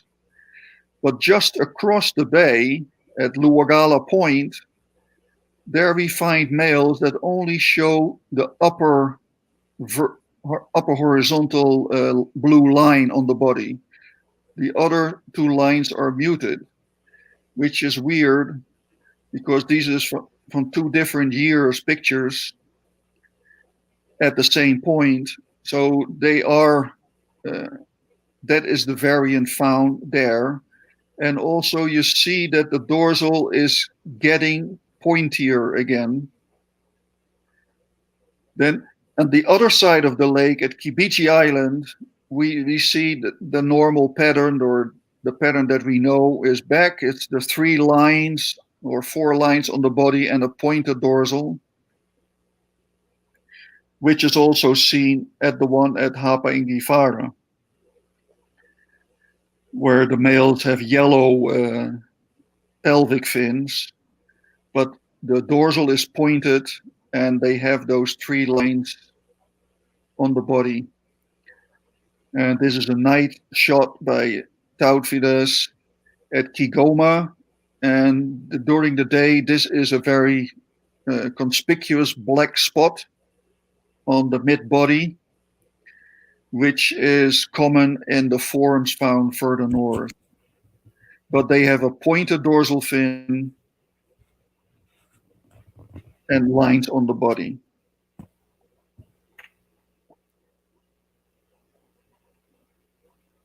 Okay, next group is the Lepidolampologus attenuatus and consorta, and fish that look like it, because there is a number of species that all look like this fish, and we really don't know which one is which. So I had to give also a new name to the form that we use to know as Lepidolampologus meli or meli. So the true attenuatus is found throughout the lake, or apart from a little bit in the north in Burundi. And that fish at most places characterized by having a black margin to the fins, and usually a single black spot, and black pelvic fins. At Sieswa Bay, at the Mahali Mountain central shore of the lake in Tanzania, together with this form, I found this species. And first I thought that could be the Pleuromaculatus that is found in the north. But then I started to compare the Pleuromaculatus with attenuatus and the Pleuromaculatus with this new form. So the attenuatus has been described long ago by Boulanger. And in 1952, Trehovas and Paul, they described Pleuromaculatus. And they say Pleuromaculatus has fewer scales on the flanks, so 45 to 60, while attenuatus has 60 to 78. So you can see that the scales are smaller here. So at the same size fish, you can fit more of them. Also, the snout, they said, is rounded with deep cheeks in Pleuromaculatus, not very visible here. And that the attenuatus is more an elongated fish. But still, both of them are slender, and that difference is difficult to see. So you really have to revert to counting scales to distinguish those two forms. So when I compare that form from Mahali with Pleuromaculatus, I look at the scales, and the scales are indeed in the range of Pleuromaculatus. So Pleuromaculatus 45 to 60, the Mahala form. I have pictures of several individuals. They are 51 to 55, so that fits perfectly. But then the dorsal fin spines, they are kind of important in this group of fish, because also meli has different, we will see later.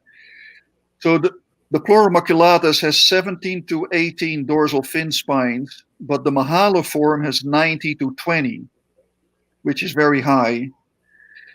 Also, the pelvic fin is gray to black in Pleuromaculatus, but as you can see here, very white in the Mahala form.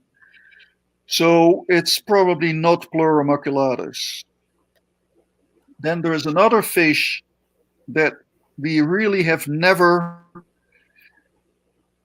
found again after its description a long time ago, and that is Lepidolampologus hecki. And when I compare that fish with the Mahala form, also the hecki, there's only one holotype, which, by the way, came out of stomach of a catfish.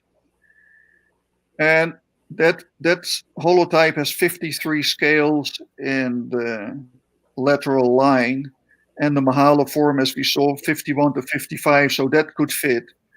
The dorsal fin spines in the hecki is 20, and in the few fish that I photographed from Mahali is 90 to 20, so it could be.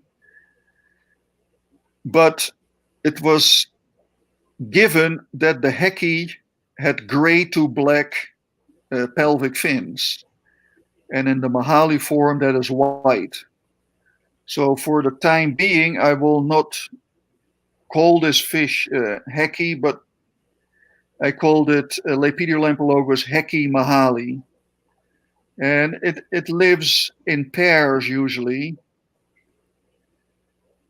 And it lives together or almost together with Lepidolampologus attenuatus. So this is attenuatus. There's the female and the male. The male is bigger.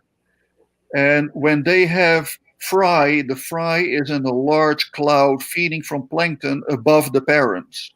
So this was probably the nest site where the eggs were incubated, and then the babies swim up in a cloud, which is quite different from, this is still attenuatus swimming, female swimming between the babies, which is quite different from the heki mahali, because they use shells or any small cave as a brood receptacle. So the eggs are spawned inside here, and there is a crater around it, and this shell or a coconut or whatever they use is in the bottom of that crater. And the juveniles, the fry, they always stay. You see a few fry here. They stay very close to the bottom. They don't swim up like the attenuatus. So also in behavior, they're quite different. Here you see some juveniles. So there is another species that looks like attenuatus, and a lot of people regard it as attenuatus, but I think it is different. And that's one that I've called Milai kipili, because I thought it could be Milai, which it is not, but it is an undescribed species. I have never seen them really next to each other with attenuatus, but very close together, maybe 1 or 2 miles apart. You can find either Milai kipili or attenuatus. Also, the Milai kipili is quite different. They use empty shells, usually Neotauma shells, which they bury halfway in a crater. So this is the crater. They have all kind of ridges where they have dug up or maybe also covered some other shells. And the male is much bigger than the female. The male cannot fit in the shell. The female I have never seen really in the shell, but is always very close to the shell, but the fry are in the shell. And when you see them spawning, usually the eggs are on top of the shell, not inside. This is the southernmost population that I know of Milai kipili in Matego Bay.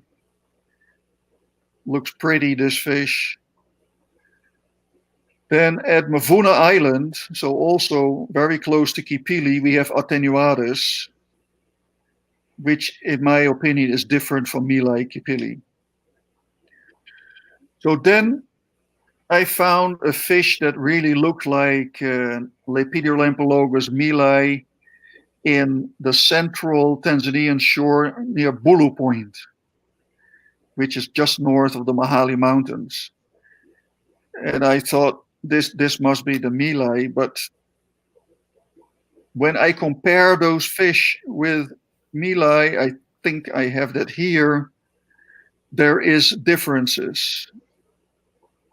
Milai has 42 to 46 scales, while the one from Bulu Point has 49 to 55. So quite more, and also the southern forms of that shell dweller has a lot of more scales than the milai. Dorsal fin spines are the same, 18 to 19. And the caudal fin, milai has a black margin, as you can see here, but that could be just a geographical variation. All the forms that we know of the shell-dwelling milai form has a clear margin. Then when you compare it to heki, because at one point we thought it could be heki, but heki has the right number of scales, but it has more dorsal fin spines. I the Bulu form is 82-19, but most of them is 18. And it has white pectoral pelvic fins, while the Heki should have dark pelvic fins. So I don't think it's the Heki either. When we compare it with the form with Boulangeri, which is found near Kigoma, further north, then we see the scales can fit, the dorsal fin spines, they fit. Head length, the Boulangeri has a smaller head. The pelvic fin in Boulangeri is gray to black. It's not very visible here, but this is a male. If you see a female, it's really black, and it's white. And the Boulangeri, they live in sand. The female, they use shells, but the Bulu form and the southern forms, they live on shell beds, or at least where there's a number of shells together. And I don't think it is that species either. So therefore I have decided to call this Milai Southeast, because all the other forms are found in further south in Tanzania and Zambia, and they are all the same species, all those shell-dwelling forms. It's not Milai for sure, and therefore I called it Milai Southeast. So, and mealy, I don't think has ever been exported, the true mealy, but it is possible maybe 30 years ago that they came from the Congo. So in Tanzania, Kalunga, and also in Zambia, that is the form we used to call Milai. It's now Milai Southeast, an undescribed species. This is in Zambia. This is all the same species. Next group. And how am I doing on time? Okay. Ophthalmotilapia bowops. Interesting species because it looks very much like Ophthalmotilapia ventralis. But in some places they share the habitat, although it lives a little bit deeper than the ventralis. So bowops has males, they need a very large boulder, the upper surface of the boulder, that they defend as their territory. And you can see here this lighter spot, that is the spawning site. But you see there's a lot of algae growing around here because the males are very aggressive in defending their territory. So no herbivores are allowed in that area to feed on the algae. So therefore we have these algal gardens. But the spawning site is just this light spot which he keeps meticulously clean, and maybe therefore there's a different color on it. So the entire distribution of the bowops is in Tanzania, and it runs from Kala, just a little bit north of the village of Kala, all the way to Kabwe, which is about here. And here there is some overlap. And I show you some of the forms found throughout that area. So in Kalyeza Bay, that is the southernmost place where I've seen them, the bowops is very attractive. Most males have this very light blue dorsal fin, and the males are almost jet black, but very dark, very attractive fish. And they occur from the very shallows to about 10 meters deep, 30 feet deep.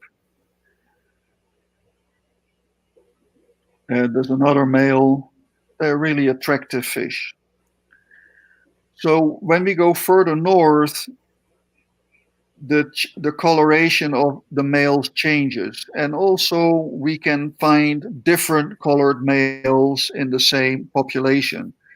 So when I show your photos, usually the prettiest of the ones that I saw, but you can have all black males, which may eventually, when they grow older, form some white or blue spots on the body. But at Mwinza, that was the form most common, with this light blotch in the dorsal fin, but not all the way the dorsal fin like found in near Kala. At Wampembe, the males are almost all black with a few light blue spots in tail and sometimes in the dorsal. And at Masamba, which is the type locality of the Boops, there you find males that have either a light blue or white spot in the dorsal and spots in the tail and yellow. So there are some really nice males with a yellow dorsal. And they live side by side. This is just a variation within that population. And when you go further north, most of these are just very dark. But right at Matego Bay, that is where they have to share the habitat with Ophthalmotilapia ventralis. And then ventralis looks different from the Boops, just like a mutual exclusion, that the males don't look like each other, that the females don't confuse the species. And at Nindi, the Boops is all black. And at that place, they share the habitat also with ventralis. Namanzi, similar, all black form. Kisambala, all black. Mavuna Island, a little bit of white spots, but most males are all black. And that is the ventralis you find together with the Boops. And usually you don't find them really next to each other. You can, but the ventralis is usually restricted to the very shallow water, the upper 10, 15 feet of the water, while Boops is usually below 10 feet, but in the same habitat. You can see one from the other, but it's not really exactly the same habitat they occupy. So the ventralis with yellowish fins, that was Mavuna Island in the southern portion of the picture here. And these are the islands at Kipili. Kipili is here. You see that at the bottom, you see the name. So there are several islands. The small islands all have a form that we know as blue neon. So this is the one at Mawila Island, and this we would call the blue neon. They had only recently been collected there because the usually spot, the Nakondwa Island, they had been overfished. But I'm happy to say that we have been reintroducing that fish at Nakondwe, and it looks like that fish has reestablished itself. There's many of them there. Chris and Luis Horsfall at Kipili at Lakeshore Lodge, they have been breeding this fish and reintroducing them. And the last time I spoke to them, they said there's hundreds of the Boops back again at Nakondwa Island. But now the collectors, and there is more than 11 exporting collectors in Tanzania, all collecting the same fish from the lake. They have started to collect from the other islands this blue neon form. So this is the one at Mawila Island. Females all look the same, very difficult to distinguish from the females of ventralis. This is Kasisi Island, very small island, but also there you find the blue neon form, like this one. Kamanda Island is a little bit bigger, and also there we have a blue neon form. And of course, the original site, Nakondwe Island, that's where we find the blue neon type. And that's the female. And they are the most common at that place, but very few ventralis can be found there. And they are not with yellow fins, but they're all black. So when we go further at Kapempa, that blue neon type disappears. There is forms which are mostly black, but with some white spots in the dorsal and in the tail, and the same at Cape Mapimwe. And at Mapimwe, it shares the habitat with Ophthalmotilapia ventralis, and the ventralis there is black and white. So almost looks like the blue neon boops from the islands near Kipili, but now the situation is reversed. Now we have an all black boops and a black and white ventralis.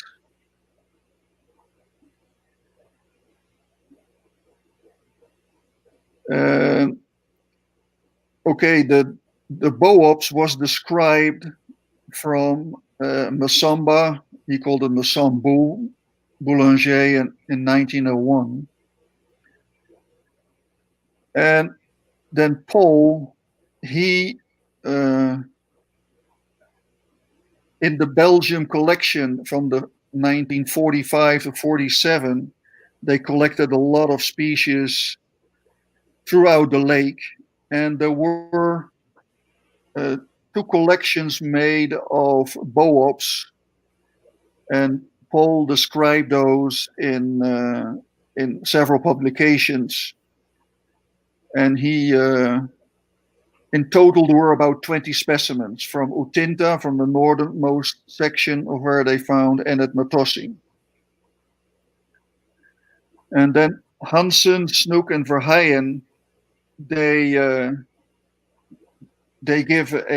publish a review of the Ophthalmotilapia, and they use the same specimens. They say they have 15 specimens from that original collection from 46. Then they concluded that boops can be easily distinguished from ventralis by the fact that all the teeth are tricuspid in boops. And in ventralis, they say they are all unicuspid, no exceptions. Well, I have not looked at these fish, but I have looked at the fish from the Nakondwe Island. And we have the boops at Nakondwe Island and compare that with ventralis, from the ventralis male in Zambia that I received a deceased specimen from Leif de Mason from Old World Exotic Fish. And when I looked at the teeth of the ventralis from Zambia, yes, indeed, they are all unicuspid. They are pointed teeth. There's only one cusp. But when I compare that with the upper jaw of a male Ophthalmotilapia boops from Nakondwe, they also have pointed teeth. They don't have tricuspid teeth. So I don't know what to do with this. I think we have to wait till we collect more specimens, and maybe the form at Nakondwe may be a different species. It is for sure not ventralis, because we do find ventralis together with the boops. So I want to conclude with a few pictures that friends of mine made last year when they went, and they left me home, went to Lake Tanganyikan. And of course, when you're not there, they find a new species.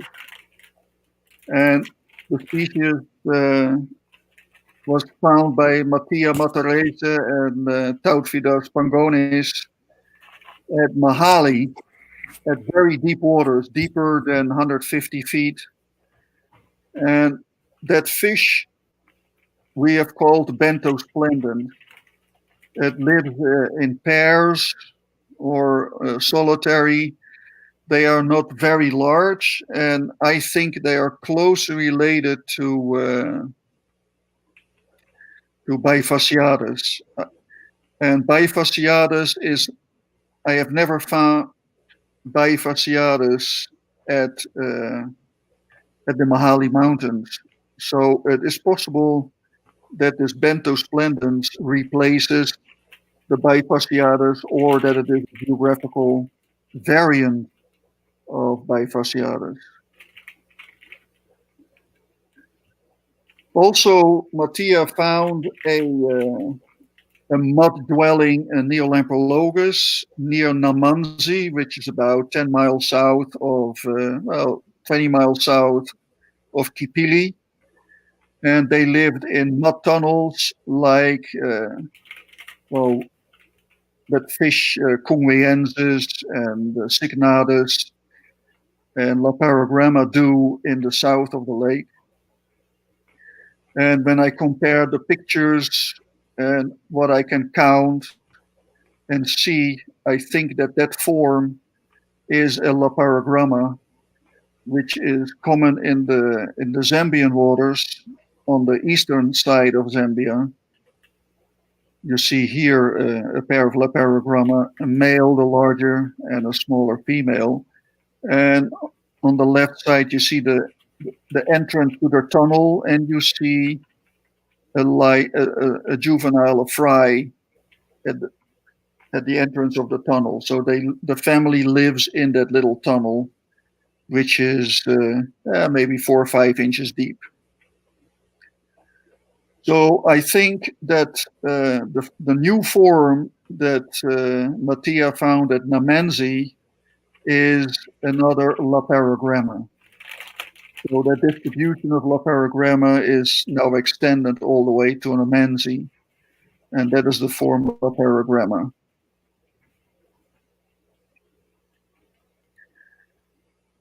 And anybody knows what this fish is?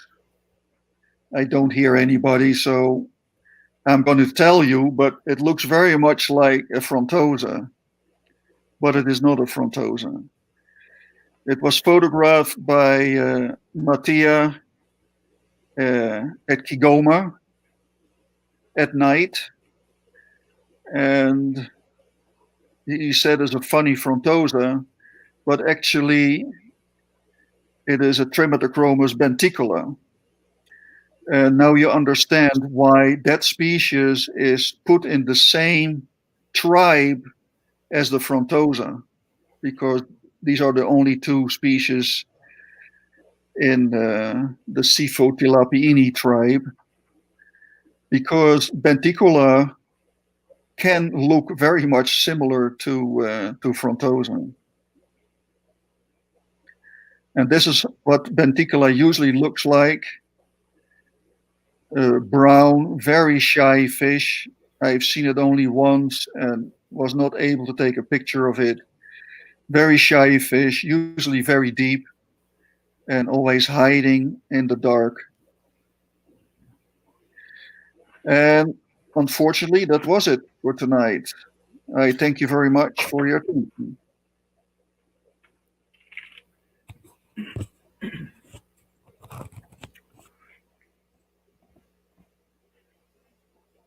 And I've stopped screen. There we go. Hey there. Nice job, Ad. We got people who are going to be asking some questions for you if you're up for taking them. Yes, I take them. Hey, Don, your mic's muted if you wanted to chime in. Is my mic? No, you're good. Don's mic was muted.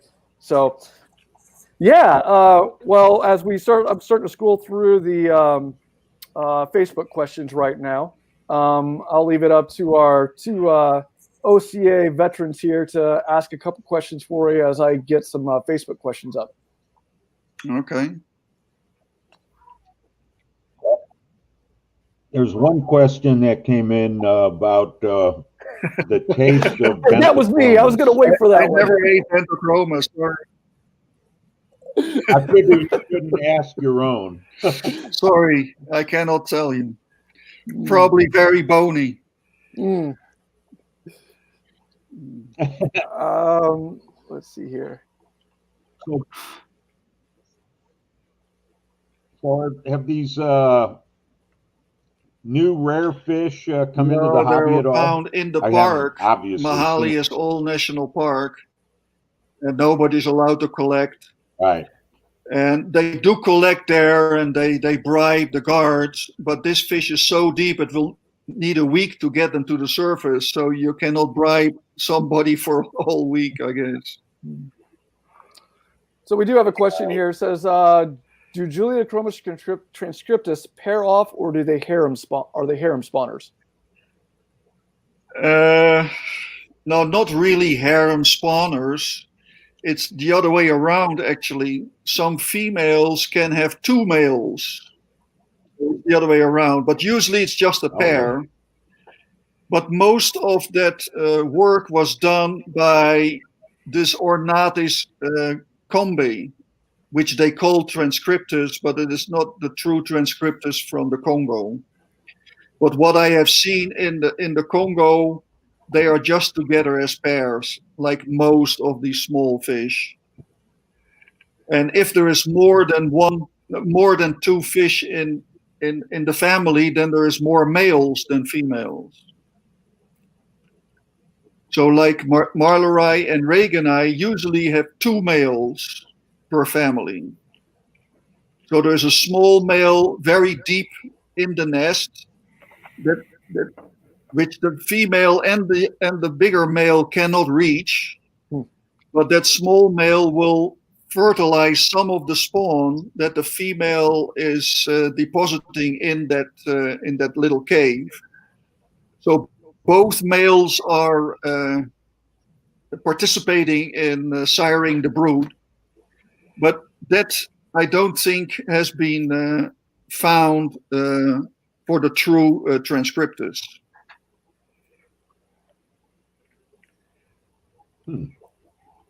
Why should So one question, I know we got another question coming in. no, I think you can. What's that? You can keep Dickveldi and Regenai in the same aquarium, I think. I've never done it, but because in the wild they are found together, really, you can find them really side by side. So those are the two that you can find together. The other two, Ornatus and Marlerai, they are the ones that are sympatric. They are not very attractively colored, so I don't think they've ever been collected from those sides. You'd probably want to have multiples anyway, though, right? I mean, just to, multiples of both species, just in case. Yeah, you could have one for the bigger ones, the Marlerai and the Regenai. You could have one female and two or more males that can live together harmoniously if you have the right setup with narrow caves and such. But most of the time, I have bred them always as a pair. That was the easiest way to avoid any conflict. I got a question here from a Facebook user. They're asking the new fish that the new species you tagged and shared with us tonight, are they reflected in your fourth book, your fourth edition? Those Julidochromis, yes. But the Bentosplendens was discovered last year, so I don't have that in the book. But the Julidochromis and my whole reasoning about why to keep them as separate species is in the fourth edition, which, by the way, is 40% off if you use the code that's in the banner. We can put that up there, right there. Yeah, we need to have everybody take advantage of that. So, how many hours underwater do you have logged in? For Malawi, close to 2,000. For Tanganyikan, maybe 1,200 or so. Wow. Do you plan on going Wow, back to wow. Malawi again? Malawi, not if I can avoid it. But because it has so much deteriorated that I don't want to see how it is now, because they have been over collecting 10 to 25 times more than would be sustainable for the last 25 years. And now they are at a point that there's also nothing to be collected, even by the professional. There are still 3 large trawlers, and they don't collect anything. Just tiny fish that has no value. How about those parks where they were protected and we had put Well, anti-netting devices? Well, the problem in Malawi now is that there is a lot of what they call pair trawlers. These are 2 bigger boats with several hundred horsepower and outboards. And between them, they drag a large net. And they drag over a long distance over the sand. And they catch everything that's in there. The nets are too small, mesh size, or illegal. But those boats are owned by members of parliament or people that are in the government. So there's almost no way to attack these. We are busy trying to get them organized. But the problem is, also, they were first after the big fish from the very deep water. I'm talking about 300-400 feet deep, like Ramphicromus and Diplotexodon. They were very abundant in the deep water, but also that in the southeastern arm where those pair trawlers operate, they're all gone. And since there is more food available for fish in the open water, we have a lot of the lake sardine, the usipa, the little sardine that you have in Malawi. They are now very abundant, but that fish is not valuable. It doesn't give the same value per weight as a big Ramphicromus or an Oreochromus or a big Diplotexodon. So those pair trawlers, they have to be, I think, at least 2 miles offshore to protect the local fishermen, which fishes within 2 miles offshore. But since they don't catch anything anymore, they are very close to shore and now taking away also the fish that would be collected by the local fishermen. So the local fisherman has nowhere else to go than to the national park, where they put also the fish on the sand there is all gone, but they put small meshed gill nets to collect the mabuna.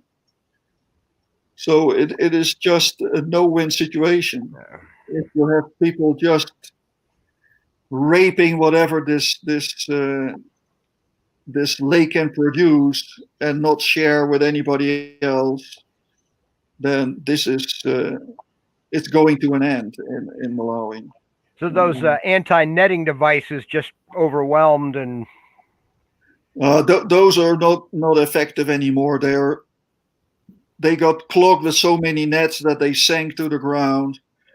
And we tried to install new ones, but the local fishermen were so aggressive that we feared actually for our lives to install them. So we did not install them.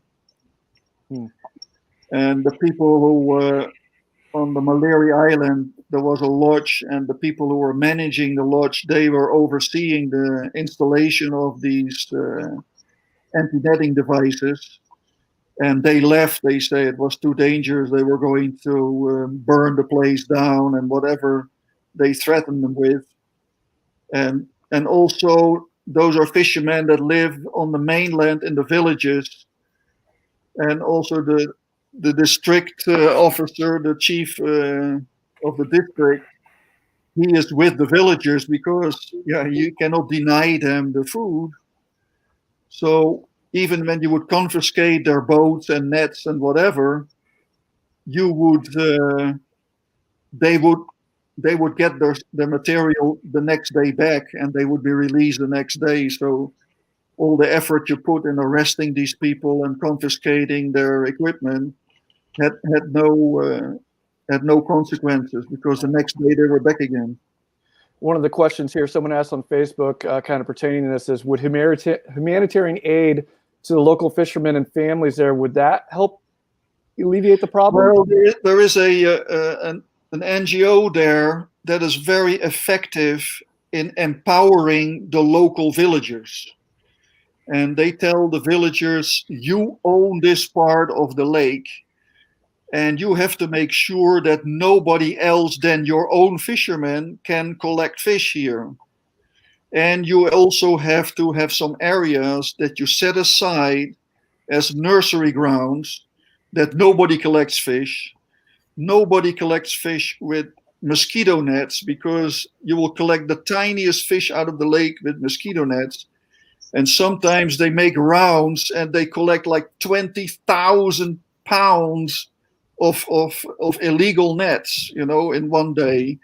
So it is all those free mosquito nets that we have been donating to the Africans. They are used as fishing nets anyway, but by empowering those villages and also allowing them to fine illegal fishermen, confiscating their nets and fining them, they can keep the money of the fines and keep it for the betterment of their village. And this has worked very well in the northern part of the lake. At Nakada Bay and further north, there the fishermen are kind of in control, and they do find bigger fish back, because they have some areas which they keep as nursery ground, so nobody is allowed to fish. And they really patrol that, because now they get paid. If they find somebody, they can find that person. They confiscate the net and they can buy back the net, and then they get the money. So they are eager to control it.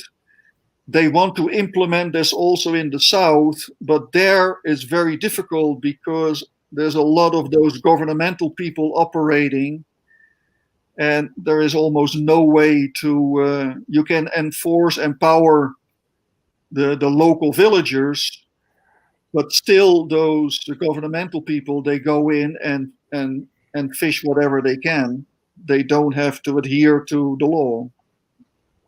And so these problems aren't affecting Tanganyikan yet? No, in Tanganyikan, well, in Zambia is the same. In Zambia, it's almost everything gone. Every cichlid on the sand in the upper 10 meters is gone. And now fishermen, I was there, I think, 2018. And the fishermen, they revert to collecting rock-dwelling fish. So how do you get them? They put a gill net or a net out very close to the rocks, and then they start throwing rocks in the rock work so that the fish will swim out into the net, and they sometimes also jump in the water to chase the fish in the net. So that's how they collect also the rock-dwelling fish. It's 10 years ago or longer ago, I photographed the last Satervarings at Mabita Island. It has never been found again, because all those fish have been fished out. Wow. And I believe in the Congo is the same. Not in the northern part of the Congo, because that's very dangerous for fishermen. But south of Moba to Zambian border, I think that's all the same. All fished out. Don? Yeah, this is a very bleak picture, unfortunately. And was the exception. What can be done? Anything can be done? Well, what they're doing now in Tanzania is they want people to breed the fish. So no longer collect from the lake, but breed the Oreochromis tanganyisae, the one that is found in the lake. And Chris Horsfall, he got a permit to build a breeding station. What he wants to do is he wants to breed the fish till he gets a lot of fingerlings, maybe 2 inches, and then he will sell those fingerlings to local villages where they can grow them up, maybe in the lake or in a swampy area, or at least some place where they can find food, and they can also feed them. He is also going to make fish food for these Oreochromis. So when they escape, it doesn't matter because it's the same species that you find in the lake already. And the most difficult thing for the people is to breed. So he can breed them. He has bred already, and he's building now a very large grow out area for the young fish. So he thinks that next year he can start selling the fingerlings to the various villages, including fish food. And he will tell them how to make a grow out pond so they can grow their own food, and they don't no longer have to go into the lake to collect the Oreochromis. And I must say, there is in Zambia, there is a Greek guy who started this years ago. I forgot the name, but you can find it even on Google Earth. You see the circular pens that he has in the lake, and he is breeding only the Oreochromis tanganyikan. And we have eaten that fish. It tastes wonderful, much better than the Nile tilapia. It's a really very good tasting fish. It's not as big, it doesn't grow as fast, but just 1 year and you have a 2-pound fish, which is perfectly enough for a family to eat. One of the Facebook users asked the question, basically, if you had on a bucket list to go over to Africa, to one of the lakes or one areas, what would be the best location to go right now to do like a safari? A trip to Malawi. Still, I would say the Cape Maclear area is still the best spot for a first-time visit, because there you have plenty of rest houses where you can stay. There are several, I think there's 2 dive schools where at least you can get dive equipment. And you have plenty of boats. They can paddle you over, or even with an outboard, you can bring you across. It's only 2 miles across to Tubi West Island. And that is still the best spot for snorkelers to visit the lake. If you want to make a bigger trip, then you would have to go to the Red Zebra Lodge, to the Grant family, and they will organize a trip with a diesel boat, and then you can go to any place you want. But there you would probably need 3 or 4 more people to join you. But when you're on your own, the best place would still be Cape Maclear. Lots of familiar fish there too, probably, huh? Yes. Yeah. There's lots of fish that we know from the very beginning. That's where the fish came from the hobby, right. From Tubi West Island. Hey, if we have time, we have time for another question, Byron. Yeah, I thought we said we were going to go till. Let me look at the schedule here to make sure. I thought it was 9:20 is what we were going to go till, and that would be when our next vendor's up. So we got like 11 minutes. Okay, so you were planning on reintroducing Tropheus de Boise Maswa. Right. How did that project work out? Well, we wanted to do that this year, actually, because we have a few hundred of them that they are bred in the Kipili. But, well, we couldn't do it this year, so hopefully next year we will have a lot more. The fish are healthy and... Yeah, they're breeding them well, yeah. Okay, very good. That was a part of a Jim Smith project. Jim Smith project. And also the Bo-Ops, they stopped breeding him now because there is plenty around Nakondwe. And the last ones have been reintroduced to Nakondwe. Oh, okay. Very good. Thank you. Yeah.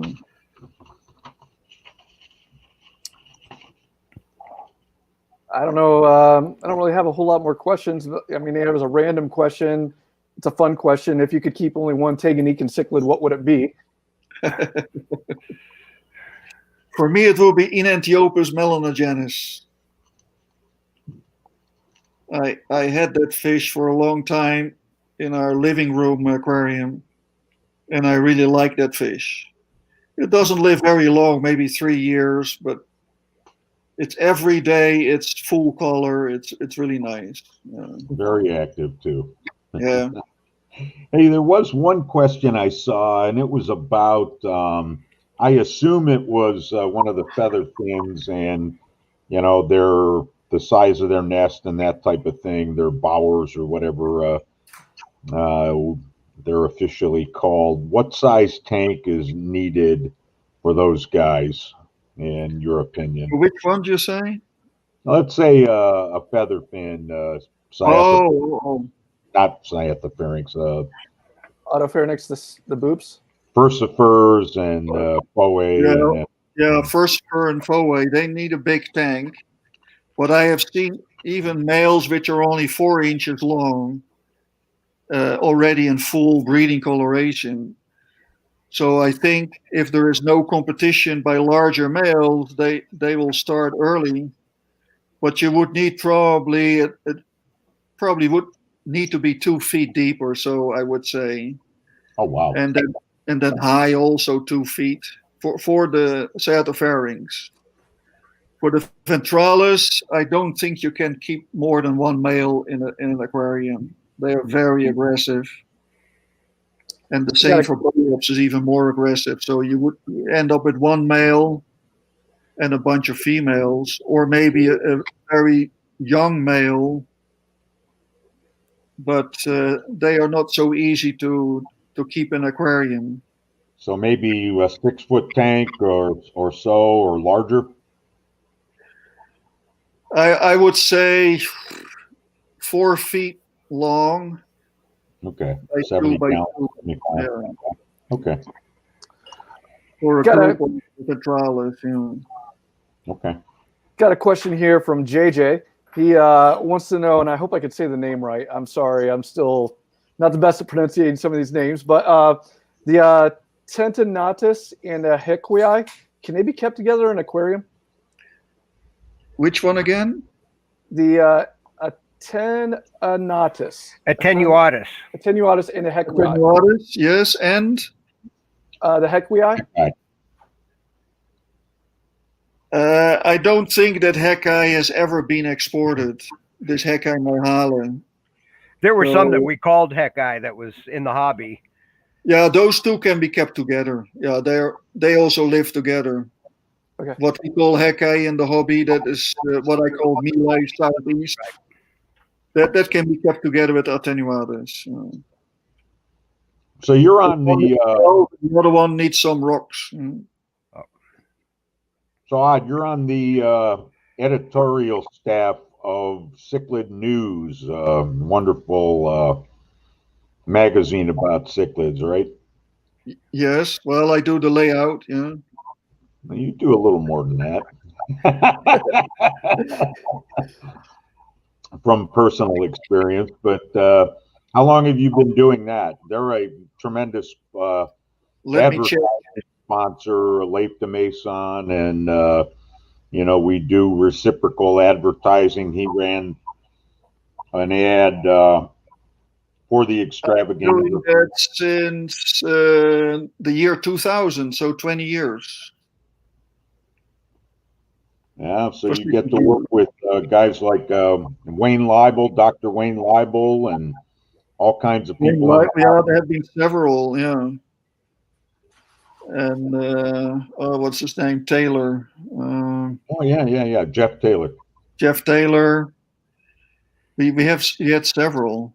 Yeah. Do you have any fun stories from Cichlid News? Fun. That you could tell without getting somebody mad at you. Yeah, right.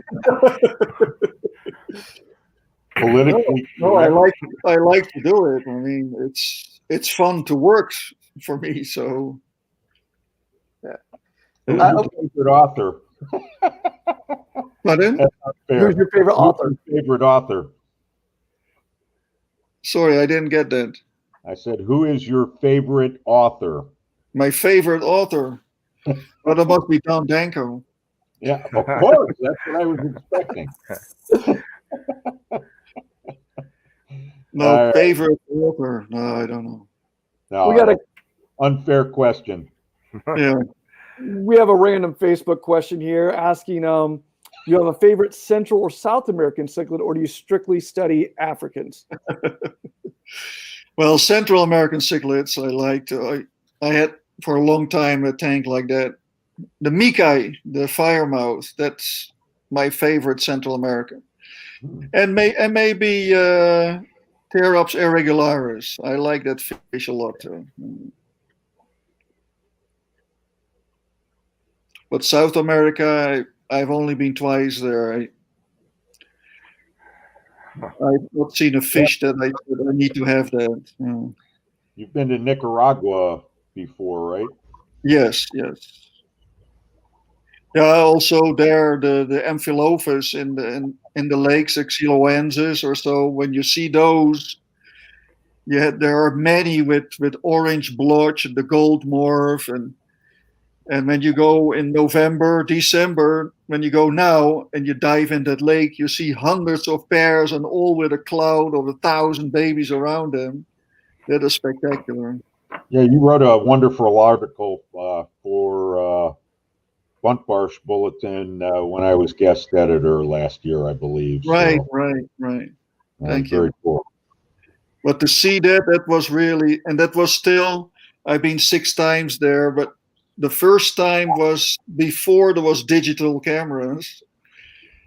And I think in 12 minutes, I had shot my 36 pictures that I have on the film, because there are so many cool fish to see with all the babies around. That is really spectacular in Lake Hiloa. So any recommendations for budding underwater photographers? You're such an amazing underwater photographer that you've certainly got to have a tip. Well, the tip is you need a lot of light. Patience. Don't try, and patience, but don't try to take the picture without a flashlight. Right. Because that's not going to work. Even in very shallow water, that you have to be very lucky that the fish holds still long enough, which they usually don't. Yeah, I've heard stories about how long you'll wait and how long you'll keep taking pictures just to get the right shot. And your book's full. Your book's full of the right shots. Yeah, when you see the fish, it hides, so you got to wait till it comes out again. And for some fish, it's only a few minutes. For other fish, it can be half an hour, or never. At least not as long as I am there. So it's just you have to be lucky. But if you do it for 3,000 hours, then there's ample room for luck. Yeah, that's amazing. Well, we're getting close to 9:20. What do you guys want to do? Well, I'm going for another beer. I had my pizza, by the way, because Saturday night is pizza night for Extravaganza. Absolutely. Yes, that is true. Yeah. All right. Cheers, and thanks for joining us. And I guess we'll move on to the spotlight. It was a great experience, and I'm really glad you guys organized something like this. It would not be a nice year without an Extravaganza. Hey, the show must go on. Thank you. Yeah, and hopefully next year in person. Good talking to you. Good talking to you as always, Ad. Thanks very much. Say hello to Gertrude. Yes, and greetings from her to you guys too. Thank you. All right, we're going to watch a short video of Dave's rare fish and his inventory, and then Dave will be right on with us. Hi, Dave Schumacher with Dave's Rare Aquarium Fish. I'm going to give you a brief tour of the fish room and show you some of the fish we have in stock right now.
have over 700 aquariums and several hundred species of fish. So stock list changing all the time. Check out www.davesfish.com for prices and availability. Here's the prop box my wife wanted me to hold for the video.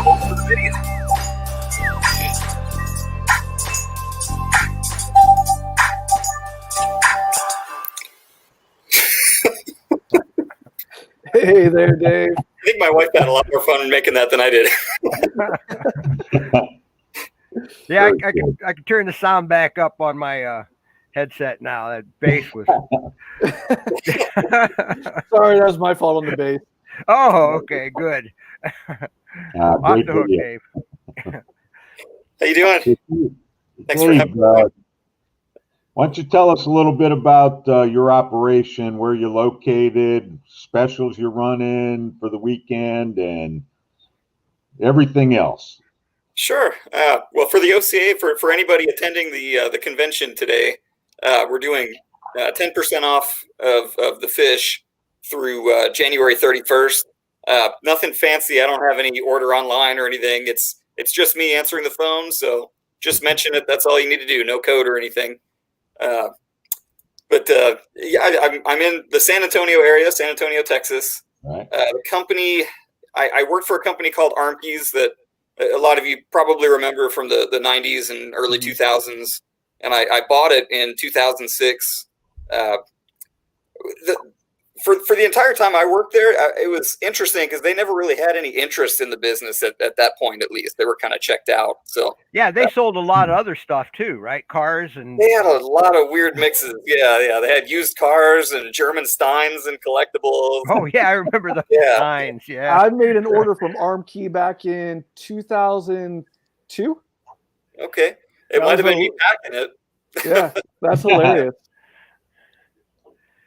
But yeah, we were still.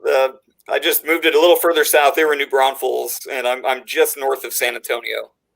I don't have a walk-in store or anything, but I think that probably doesn't affect too many people watching this right now. But I can ship anywhere in the country. So you have. Go ahead. What's the breadth of your fish offerings? What kinds of things do you offer for sale and specialize in? Sure. My main focus is on African stuff. To be totally honest, when I first opened, I tried to branch out and do more South and Central American stuff as well. And then I got QuickBooks and was able to track all of that better. And saw that it was 25% of my inventory and less than 2% of my sales. So wow. I had to kind of phase that stuff out and just stick with Africans. I do still keep some South and Centrals for myself, but I don't really try to sell them and market them so much. There's too many great sellers like Tangled Up in Cichlids. Right. Yeah, they're a great one-stop shop. Well, it's good you know your niche and what works for you. Yeah, sticking to it. I know I first found what you do because of the fact that you specialize quite a bit in Victorians, don't you? Yes, and a lot of that is because my good friend Greg Steves lives right here in town. I see him a lot. Don, I think you and Odd kind of stole him from me with all the birding. I still see him all the time, but he doesn't have. He has one fish tank in his house. That's it. That's amazing. I certainly didn't steal them. I don't know. Maybe not. I don't know.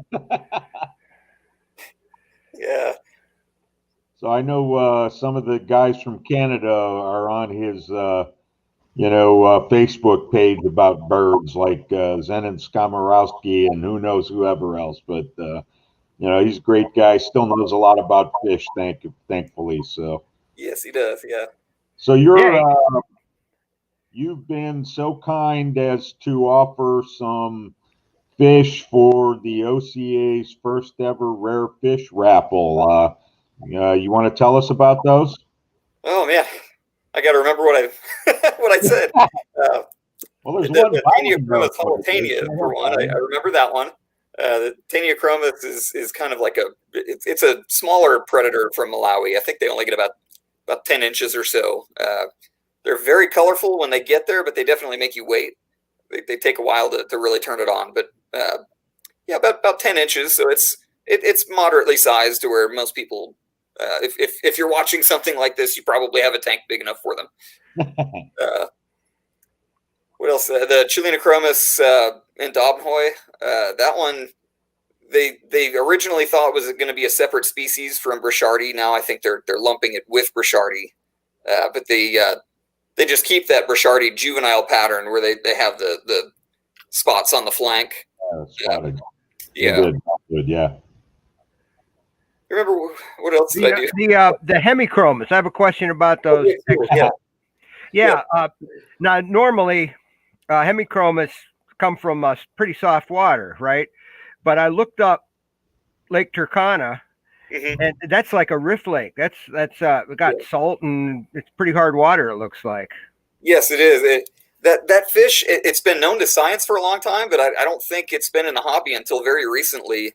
And from what I understand, a lot of that is because what Lake Turkana is best known for is their Nile crocodile population.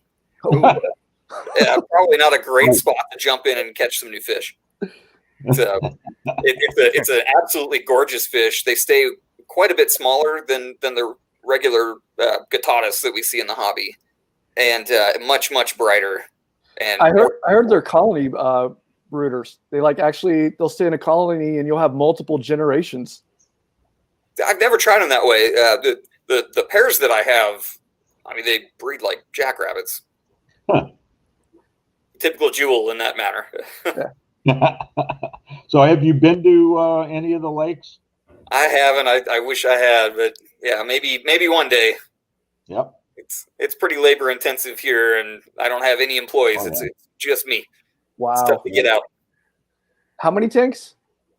It's been a while since I counted, and I don't have them all set up. I moved it last summer, and I'm still trying to get it all set up. COVID definitely hurt. I wish I knew back then that it was coming, because what I did was set up all the small tanks first, and then when I needed help moving stuff, we're supposed to be staying away from each other, so I'm not putting 200-gallon tanks in place by myself. But I would say once everything's up and running, I've got somewhere around 700-ish, somewhere around there. Wow. It's getting there. I've probably got a good 600 plus running now.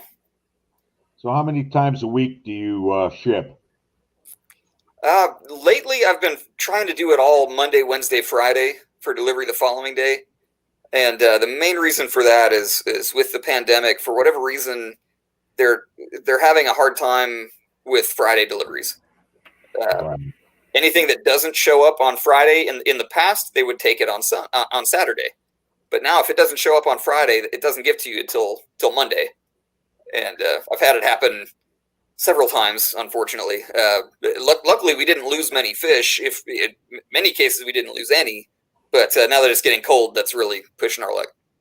So which carriers do you use for shipping that are... I use FedEx for door-to-door, and for airline shipping, we use Southwest Airlines. Right. Cool. Any other questions from my friends? Hey, whose birthday is it this weekend? My son, Luke. Okay. Yeah, he's 11. Luke. Yeah, we went camping yesterday, and yeah, that was fun. How old is he? He just turned 11. Does he like fish? He does, but not enough to go to a convention, and you guys always have this on the same weekend. All right. So you're saying I have work to do. Yeah. So you're saying I have work to do with my two sons that are 4 and 6 to get them to be in the hobby. Yeah.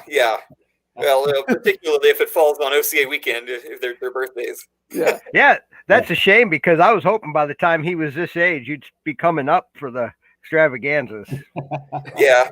Well, he enjoys it. He gets into it, but he's got a leopard gecko, and he gets more into the reptiles, and I let him set up a few shrimp tanks out in the shop. He's breeding all kinds of different shrimp, and there's lots of paths to enlightenment. Oh, yeah. I don't get the shrimp thing. They're too tiny for me. I can't even see them. We do have a question here. One of the guys is asking, do you ship to Canada? Yes and no. Right now with the shutdown, it's very difficult. in the past, probably the easiest way to do it, we would just have them held. Almost every border crossing has some sort of like a gas station even, or some sort of facility where they just charge like $3 and they'll accept a package for you. So you just drive across and pick them up. I can ship direct into Canada, but it's a lot more expensive, and there always seems to be hiccups. Something holds it up to where you think that they're going to bring it to your door, but customs takes too long to clear it, or Fish and Wildlife, and they miss the truck, so you end up having to run in and pick them up somewhere anyway. It's definitely easier to just drive across the border if you have the option, if you're close enough. There is a question here, and I'm not familiar with this fish from Facebook. Said, what is the outlook with Malagasy fishing? Do you have more species coming available? Yeah, we get some new stuff in every now and then. The big issue with Madagascar, getting stuff out of Madagascar is really difficult. They've got a lot of laws, and from what I understand, they're just not easy to track down and find anymore either. A lot of them are just disappearing. The ones that are easy enough to find, we already have. So trying to do a commercial export is difficult. Almost everything that we have in the hobby now is stuff that people like Paul Ezell brought back and sent down to Leith in Florida to grow out. So a lot of the Madagascans that I have come from Leith. I also have my buddy Jose Gonzalez here in town that breeds a lot of Madagascan species. So I've got, I don't think they're on the site yet, but I've got some Menarambo that are pushing an inch. They're pretty small still. And some Dambabe are back in stock as well. Dambabe literally means large Damba, which I always found funny because it's not one of the bigger ones. They stay smaller than Maculatus and Menarambo. So it sounds like you have some Madagascan cichlids available. I do. There's almost all of them that are available in the U.S. hobby. I've got probably 3/4 of them in stock right now. Oh, cool. Not many options, unfortunately. Well, I don't have a whole lot. I don't have any more questions. I haven't seen any come in. You guys have anything? No, I just definitely want to say thanks for participating and working with Lou initially and the rest of us to make it happen. So hopefully you had fun. We did for sure, and I'm sure people online enjoyed your presentation and listening to you. So thanks so much, Dave. Thank you. I appreciate you having me on, and thanks for putting up with my technical difficulties, especially with being gone half the day yesterday. So. You know, I didn't see any difficulties tonight, so everything was okay. Good. It all ran smooth.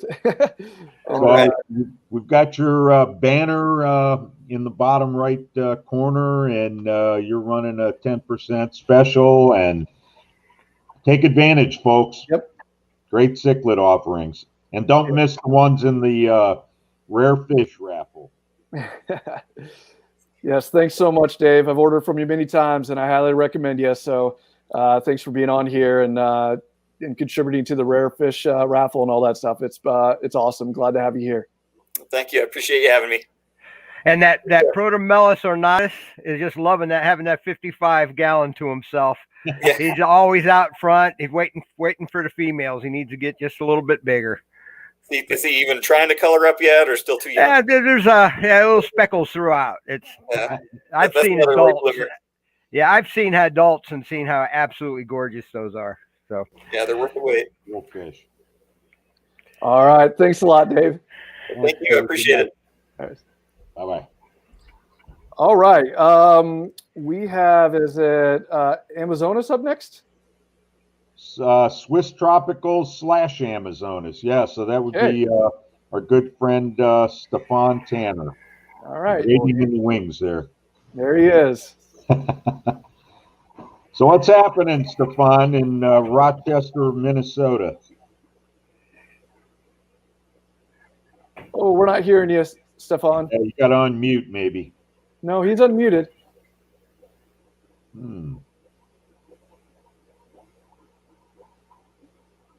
I don't think his mic's plugged in all the way, maybe? I don't know. And it's probably reconnecting. Yeah, maybe he's going to try again. Until then, we have a couple videos we can show. Oh, yeah.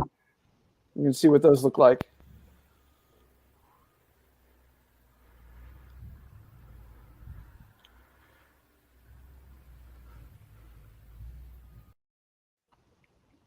So I've been to visit Stefan, and he has an amazing warehouse full of filtration material, and here he is. Does it work now? Yes, it does. Yeah, so it was just because I changed it while it was on. Well, good evening, everybody. Good evening. Well, greetings. So I guess I asked you what's going on down in Rochester, Minnesota. Well, it's starting to get cold. We're getting our igloos ready, and the snow blowers has replaced the lawnmower. But so far, we're doing pretty good. How's it compare? How's it compared to the weather in Switzerland? It's pretty similar in that the wind here is a little bit more harsh. So when it's like 20, which I consider balmy, then when the wind picks up, it goes straight down to 0, which is less balmy. Yeah, but you don't have the mountains blocking it here. Sheltering you. Yeah, this is all flat, and of course Spencer up north, he sends me all the cold wind down here to freeze my ass off, and then he laughs. So Stefan, you're going to tell us all about Swiss Tropicals in a minute here, but we've got your banner up for Amazonas magazine, just a fabulous publication on tropical fish. Why don't you tell us a bit about that and the offering you're, there you go. How long have you been involved in that now? Oh, it's probably going back 6 to 7 years, first as a translator, doing the German to English translation for the magazine. And then a little over 2.5 years ago, I literally stepped off the plane coming back from Interzoo when my phone beeped when it first had contact again with Earth. And it was James Lawrence, the previous publisher, and he said, well, do something with it, otherwise I'll close it down. And so we got a group of people together who said, okay, we're going to take the risk. So we pumped a little bit of good old dollars into it and pulled it out. And it's doing exceedingly well. And this year has been just a huge boon. Again, for something that you can do at home in terms of like reading or writing or publishing, this is a good phase. Obviously not ideal for the vast majority of people, but for us it was good because people are at home playing with fish, trying to get new information. Also sometimes just literally killing time because it can get awfully long being at home 24 hours a day. So that has, we got a lot of new subscribers, and then sometimes I wonder, well, is this it? Because some market outlook was saying about Netflix, if they don't have a subscriber now, they will never get him or her. And so I don't know if that's true for us, but we keep getting new subscribers, and it goes fairly steep uphill, and that has nothing to do with me. I'm literally just a figurehead in the background. This is a team effort, and first and foremost, of course, Ann Whitman, our original editor, was doing a fantastic job. And she has now given the reign over to Courtney Tobler, who is the wife of Michi Tobler, which probably many of you know. And she is just as good. And she just has a huge amount of drive, but then she has to take care of Michi, which somewhat explains that. You know, one of the things I've always liked about that magazine is how they pick a topic and dedicate an issue to it and have multiple articles on the same topic from different authors, sometimes even disagreeing with each other, showing different points of view. And it makes every issue pretty individualistic. Yes, that has been a very good concept. And this is actually an idea that my old friend Hans-Georg Gevers, who was the original founding editor in Germany some 20 years ago, came up with. And that theme issue really has taken off. I know that now other magazines try to copy it. I mean, the thing is, we pay our authors. We try to solicit good content. We also actively go out search for new authors. I mean, I'm very proud that we were able to have an African author publishing together with Lawrence Kent. That was really great. I mean, not many people have African authors write for established publications, and if we want to get new people involved, we have to go out there actively and search for them and encourage them to write for us. You don't get good content for a magazine by just accepting something that, not to hit on people using digital media, but if you have no peer review, if you just post it somewhere on Facebook or on the forum and nobody checks accuracy, references, background information, then you can publish almost anything. And I'm a scientist by training, so my argument is whenever you publish something, you need to be able to support what you're saying, either with your own data or with somebody who has researched that properly.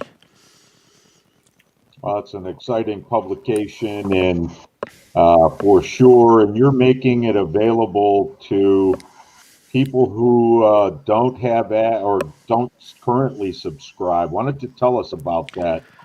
Yeah, I mean, we have offered this now multiple times throughout the year for events where people originally registered and then it got canceled, and we sort of said, well, what can we do for connecting people to the hobby?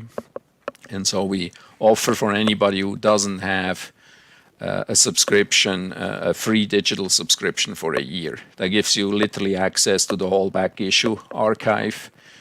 And Matt Peterson, who is our tech guru, he together with Susan Tukshinardi, they will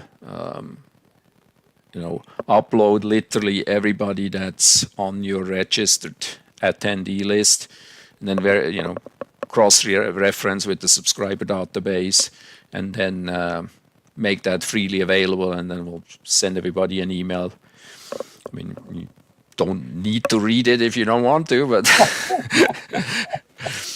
but it's, we try to reach out, we try to bring people together, because we work sort of as a connector between the hobby, between the marketplace, between the shops, and between the manufacturers, since we depend on all of them, and we try to connect everybody, which is our major goal.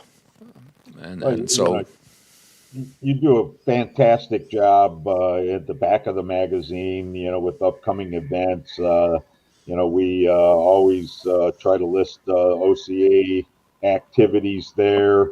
You've been Amazonas team has been a wonderful supporter of the Ohio Cichlid Association by running our ads, for the event, and we really, really, really appreciate that. And you do have some of your team on this event tonight, don't you? Yeah, I think Shanine is of course somewhere in the background having a drink together with Dave, I bet. And we were already comparing how many drinks we had before we got on here. Well, But they're great people, and we really appreciate their support and their presence at the Extravaganza recently has been wonderful. So we yeah, really, Janine and Dave have come in the last few years, and Whitman, I think, joined the last 2 years. Yep. And I mean, I would be there. I've not missed many in the last maybe 15 years. But yeah, you fill up the truck and or the the wheels and head out for a long drive through the frozen tundra. So that's yeah, cool. it tends to be like a 12-hour drive one way. It used to be a lot shorter from Columbus. So tell us about Swiss. Well, Swiss Tropicals originally got founded in 06 in Columbus. Because when I built my own fish room, I wanted to do it the European style with the Matten filter. So I couldn't find any but you wanted to sell me foam. I found filter foam, but most were like, "Oh, you need to buy a truckload," or we're not dealing with small. And I was like, okay. So I went back to one of the main manufacturers in Germany that supplies the vast majority of the marketplace, like Eheim and OCA filter pond technology and so on. And together with Discus Hans originally, we imported the first load of foam, and he helped out greatly because he purchased half of it, and for my limited storage space, that was a great help. But we just moved into a 3,000 square foot facility. I think I beamed you over a short video. Yeah, of that. That's the one we played. Yeah. Yeah, there was 2 videos, and I showed the first one. But they're pretty similar, I think. Did you play them? I didn't know. When you were fixing your audio, we played it. Oh, okay. Okay, cool. So cool foam filtration media. So as soon as it gets really cold here, I will actually go and sort all the stuff, because I literally just moved that from the one warehouse to the new one and literally just drove the pallets right in.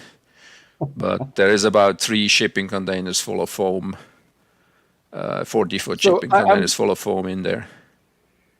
Yes. I'm a newbie. So yes. How does this filtration system work when it comes to that? I've not used this filtration system before, the foam like that. Right. You probably saw on Mike Drawdy's and the Wet Spots videos, you saw the sheet of foam on the side or in the back of the tank, depending on how you orient it. And the idea is that you draw water from the back and pump it over into the main compartment. And then, of course, the water flows back through the foam, so the whole sheet becomes one huge filter, which has the big advantage, it has no huge suction, meaning you can have lots of tiny babies in there and there's no risk to the babies. And because it's air driven, it's very economical. I mean, Mike has a huge blower who drives the whole room, and Steve Lundblad at the Cichlid Exchange or at the Wet Spot, both the wholesale and the retail, use Matten filters. And it's just a huge filter. I mean, 20 long, the filter is about as big as 4 of the biggest hydrosponge filters in that sheet on the side of the tank. So you can imagine that the filter surface is much bigger. Now, the foam itself doesn't do anything. I mean, people always say, well, that's the filter, but it's more like a bioreactor in that it offers a huge area where microorganisms can grow. It's like you're literally cultivating little critters who eat your waste. Yeah. And the more surface you provide, the better it is. So, and it's, in my opinion, much more aesthetically pleasing than having a bunch of devices sitting around in your aquarium. Yeah, I mean, one of the things Steve Lundblad's first comment was when he saw it in Germany. He has traveled with me now for the last 10 or 12 years regularly to Germany. And after seeing Glaser and many others who used the same system, he decided to switch. And his biggest problem was then if you have like 800 or 1,000 tanks and you have sponge filters sitting around, they tend to fall apart after, when they're aging. And so the first thing you do in the morning is go around and fix 50 filters in the whole system, which by itself is killing, work hours. And of course, if you have a lot of fish, like a wholesaler usually does in a rather small volume, then if the tank is not stable because your filter falls apart, then you can throw away thousands of dollars of fish.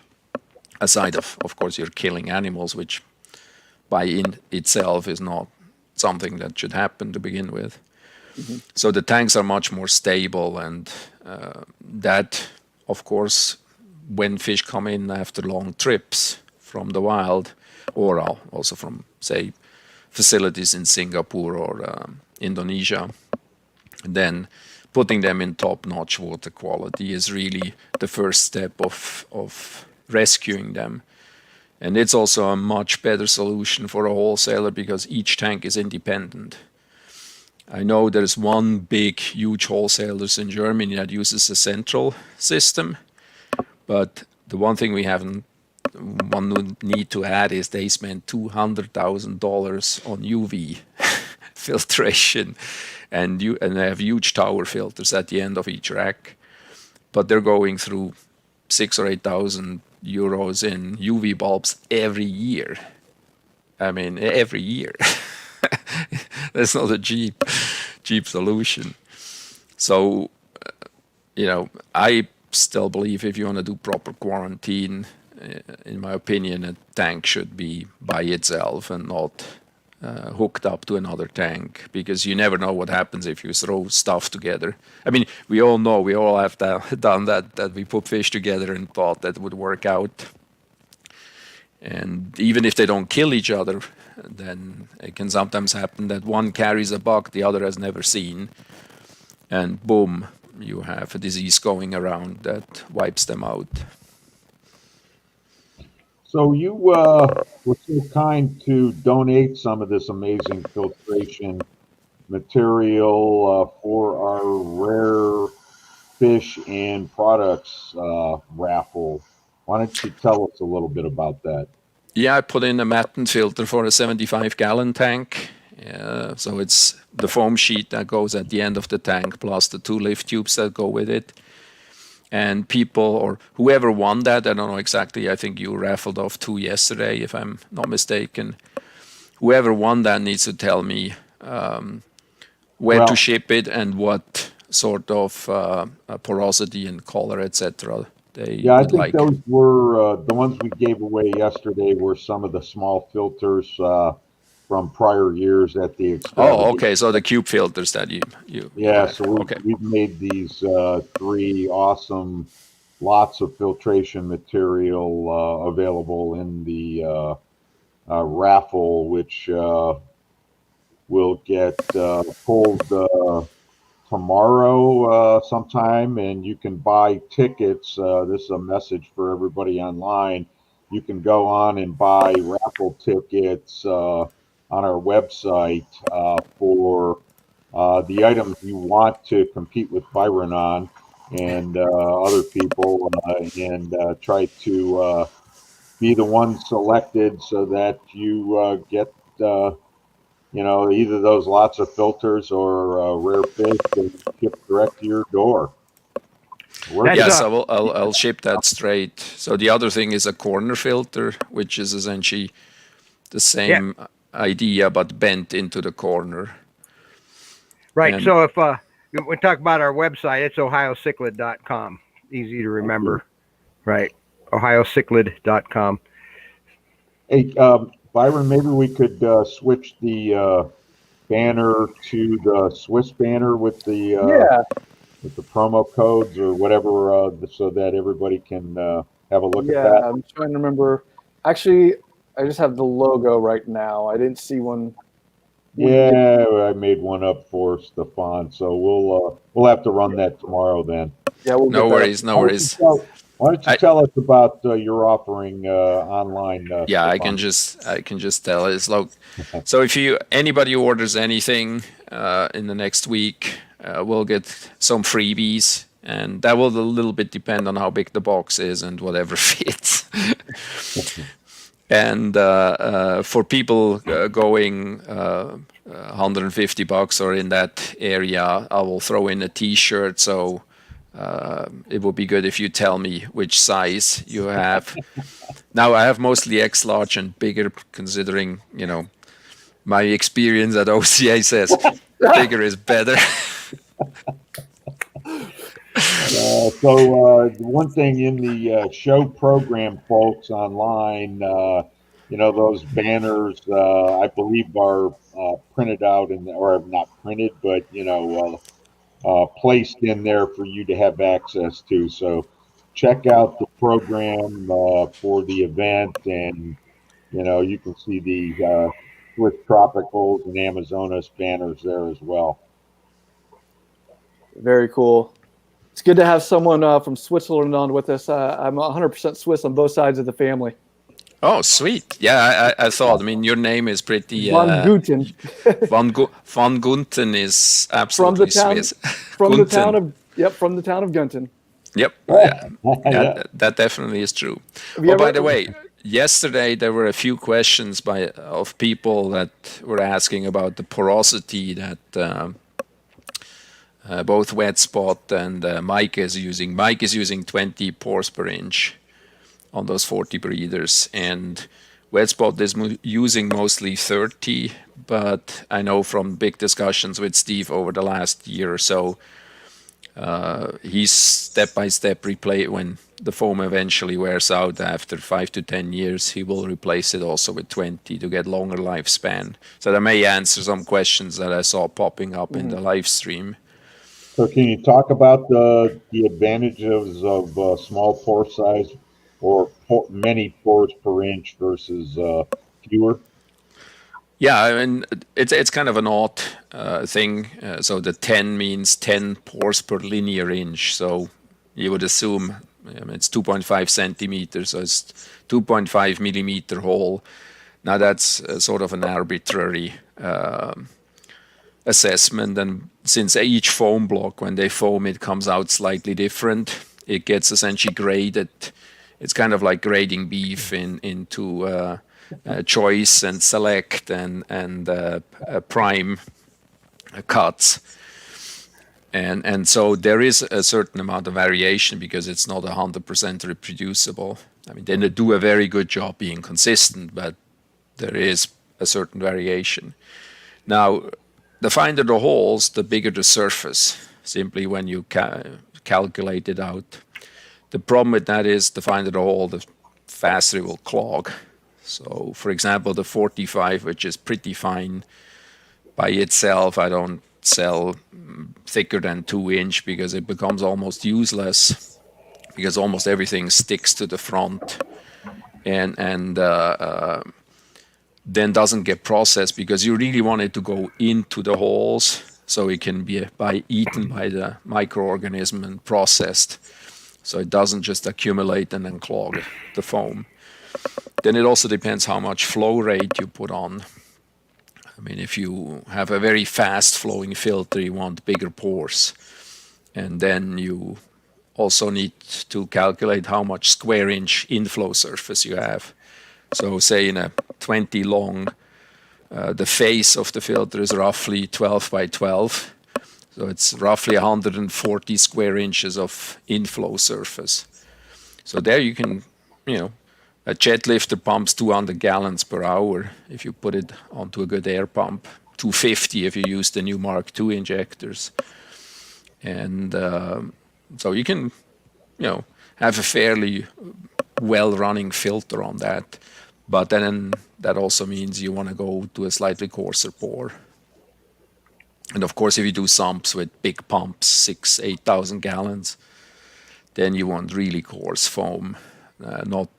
Otherwise, you just blow the foam out. And this idea of having small filter media with a strong pump is pointless because if you just blow the water through the filter, then that doesn't do any good. So you're just wasting electricity and make the energy companies rich without any benefit to your fish. I had one question here. Someone asking for their large tank. What would you suggest if they were to go that route for a 150 gallon to 265 gallon tank? And what would the price range be? Hey Scott, how is it hanging? Well, this is one of those priced questions where there's like, it depends. I can't really, I mean, it depends. Do you want to do a show tank in a living room setting, or is it in a basement where the wife doesn't care how ugly it looks? Do you want to breed fish? Do you have a lot of fish in there? The volume on its own is not that relevant. What matters more is what you stock it with. The bioload, as we call it in science, it matters much more. Because obviously, if you put a neon tetra in a 250 gallon tank, you may as well not put a filter in there. It will be just fine on its own.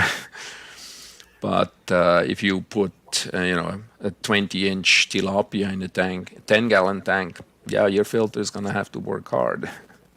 So he's typically keeping some big stuff, so Central American. So what would you recommend there?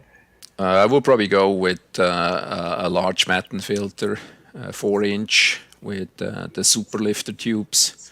So these pump 400 or 500 gallons an hour with 2 injector lines. And if you put multiples of those, you can replace a huge power head with it.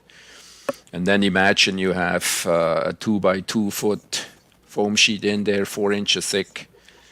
The sheer volume of that is about the same as buying 4 or 5 of the largest Eheim canister filters. Except, you're looking at $200 versus 5 times $400. So price-wise, the $200 Matten filter replaces easily $1,500 in canister filters. Can you use that foam in a? Oh. Go ahead. I was going. Can you use that foam in a wet dry filter? Yes. Yeah, we build all kinds of things. The craziest stuff I built several years ago was for a lobster facility in Maine. So, and that's actually a wet dry system. The water just runs down from a big tower onto the foam, and then from there it circulates back into. And lobsters are a fairly messy thing. They poop like crazy when they're fresh. So there was a question about bow-front tanks and how Matten filters or your filtration could work there.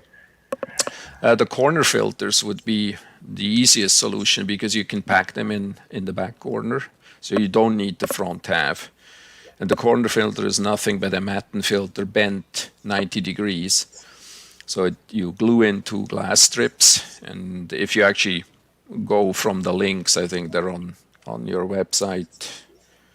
Maybe you didn't, maybe you did. Yeah, maybe you add a link to it. That might be handy. Okay. I think I send it to you as a reference for the pictures. Yes, but anyway, I put it on YouTube. I didn't get it on Facebook. Yeah, that's fine.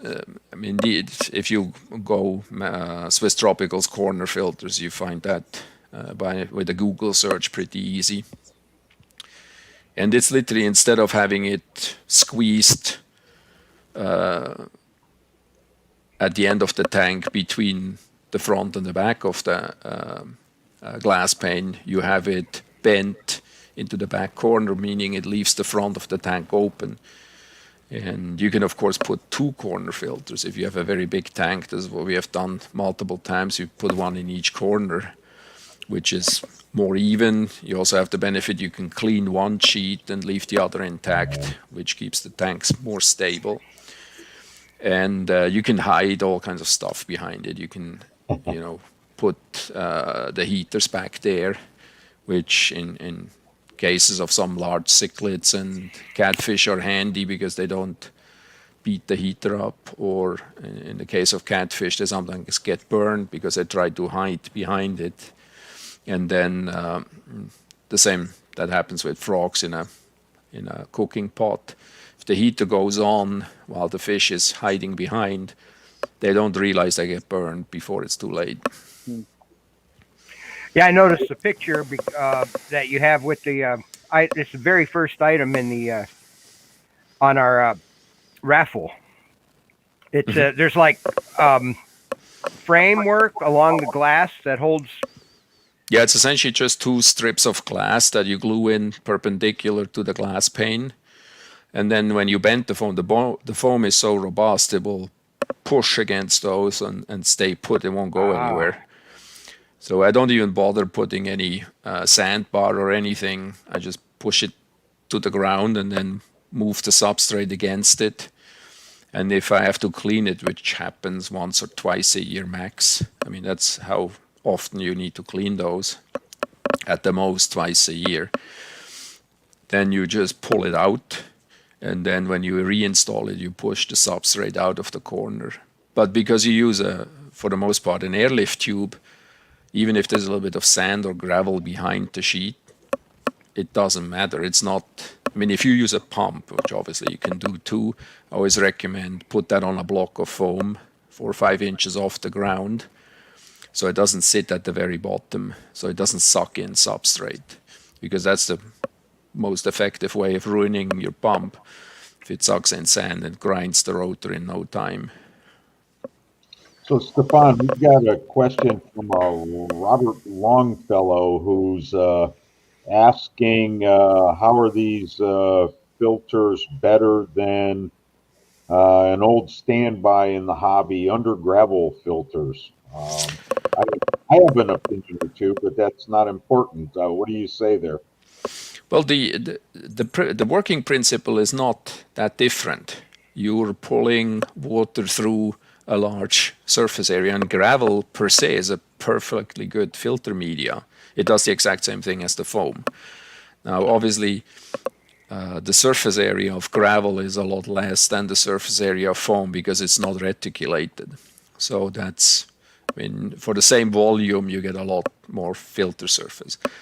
The problem is you suck all the dirt into your gravel over time, which means there comes a point where you have to either dig the substrate out and clean it, or you have to go carefully vacuuming everything out, which obviously disturbs a lot of stuff. Now, because you suck all the waste into your ground, no matter how well you vacuum that, eventually it comes to the point where you have to go and say, I need to redo the tank, which means total taking apart. With the Matten filter, you just pull it out. So it's, you can argue the Matten filter's similar to having an under gravel filter, but it's stacked up vertically on the side rather than underneath. I occasionally have some wizards who come up with the idea of putting the foam under the gravel. I can only tell people, don't do it. It's not really that great, because the gravel is very heavy. And if it sits on top of the foam is quite robust. Most of you who have used it know that. But if you have 50 or 100 pounds of gravel sitting on top of it for several months, it will eventually compress it down, and at that point it becomes useless. And then why would you want to dig up your filter underneath the gravel first to get it out to clean? I mean, that just makes no sense whatsoever. But then the fun part about, having done my own business for some 15 plus years and working for a pet store before in Switzerland is, it's interesting how people try to reinvent the wheel and come up with ideas that other people have thrown out 30 years ago, but that don't work. So I got a fish question for you. Back a long time ago, I visited you in Columbus and picked up some snowflake plecos from you. Yep. What's the origin of that fish? I know there's people on the call on this event that keep them down in Cincinnati in different locations, and Can you comment on that? We don't know. The fish was imported many years ago from Brazil, which is about as good as giving Earth as a location in the solar system. So we don't really know where it origin came from. Obviously, it's something that didn't come from a regular spot, because we have not seen the fish in the trade in years. Now, it could be that it was a Brazilian species, as indicated, and maybe from some area in the Rio Negro drainage that is not regularly collected and simply came in and then was bred. And I still have a bunch, but mine haven't bred in a while. But I think Eric Bodrock is I believe, is on too, and Eric and Regina might have some. I know that you have some too. Maryland keeps them, yeah. Yeah. No, I mean, keep them safe. Anybody who has some should try to breed them, because we don't really know what the origin is. And unless there's somebody coming up with a really sophisticated genetic analysis of ancestors, it might be really tough to figure out where it originally came from down the road. Yeah, one of our friends that comes to the Extravaganza from Cincinnati area breeds them as well. Eric, maybe? I can picture the face. I can't remember the name at this moment. Too much going on this weekend. That's all right. Yeah, speaking of Cincinnati, I would like, I don't know if they're on, I know they may have been on yesterday, a shout out to Jan and Phil Benes. Wish them all the best, because we really miss them. Yeah, say hello to Chris. Is Chris on? I'm not sure. I know they all thought they would join us for the weekend, so I don't know. Yeah, I saw that Jan was on yesterday in the Facebook feed, but I'm on the different screen now, so I can't really tell who is on and who is not. Yeah, Chris, we have an ad for him in the show program for his store up in Michigan. Yep.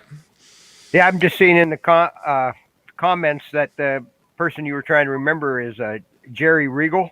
Yeah, yeah, Jerry. Yeah, he does a great job with plecos. Yes, he does. He does. Thanks, Eric. No, it's. I mean, that's a fantastic thing. I just recently got back some honeycomb plecos and a bunch of others that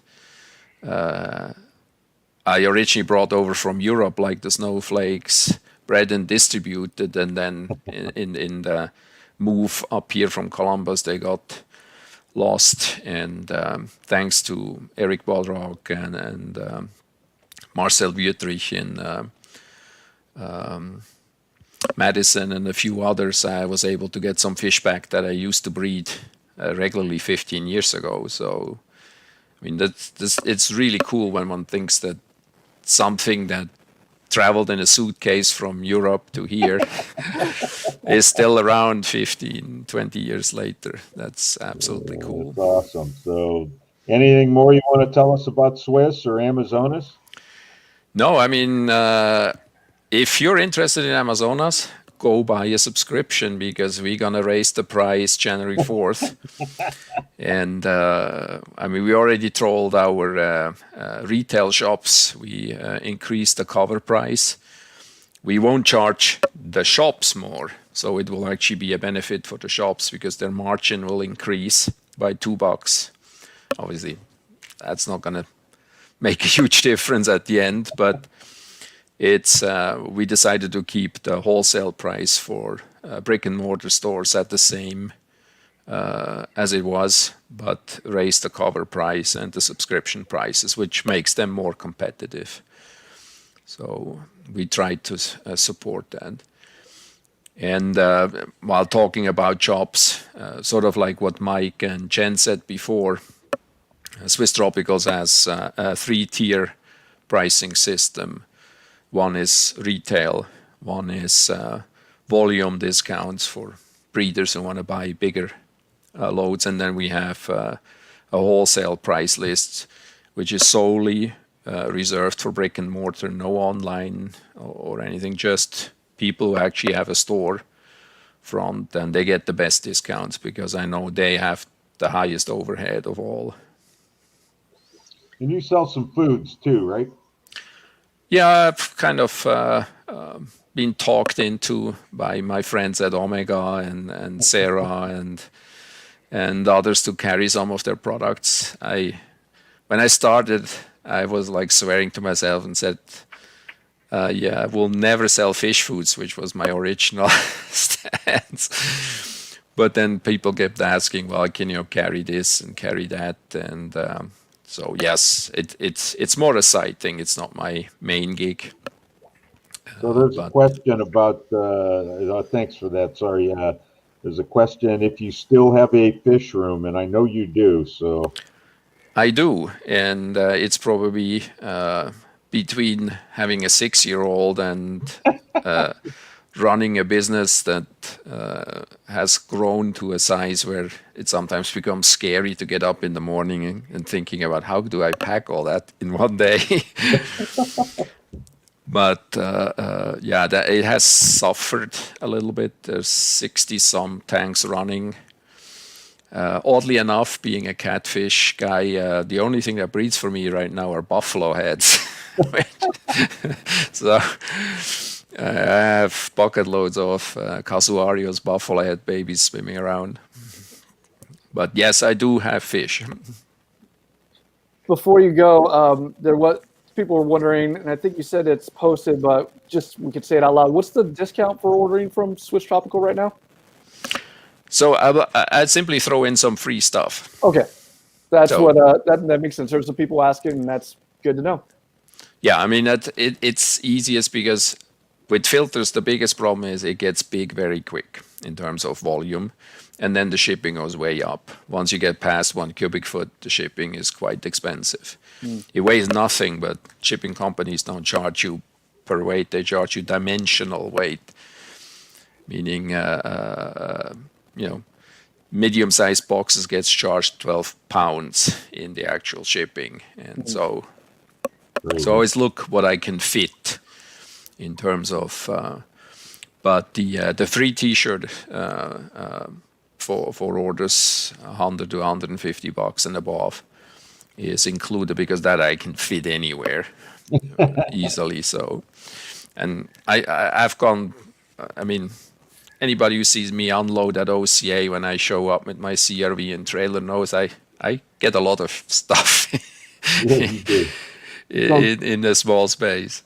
So, we want to thank you for all you do for the hobby and all you do for the Ohio Cichlid Association and the support that you've given over the years, as well as your cheery face being there every year. So thank you so much, Stefan. And well, Janine, thank you for having me on. I mean, I regret to be that far away, to be plain honest. I mean, it's beautiful up here. I'm closer to Spence, which is always good, but it's about as far to Spence as it is down to Ohio. So, well, thank you so much. We really, really appreciate it, and make sure everybody hops on some of that those raffle tickets for the fine offerings of filtration material. You got till noon tomorrow. So yeah, and I hope to see you guys all live and in person and in good health next year. Same place. Well, not here, but in Royalton. Yeah. Yep. We hope. Yep. We sure hope so. Well, thanks so much. Cheers and a good night, and thanks for having me. Thanks so much. Right. Thank you, Stefan. All right. Well, we're heading up towards the end of the night. We have a Cobalt video to show just for our last vendor. And then we'll go on to our giveaways. I think that's the plan, unless you guys, okay. Well, let me get that up here and we will get rolling. We didn't show the video completely yesterday because we had some technical difficulties, but we have it good now and it will play. So enjoy.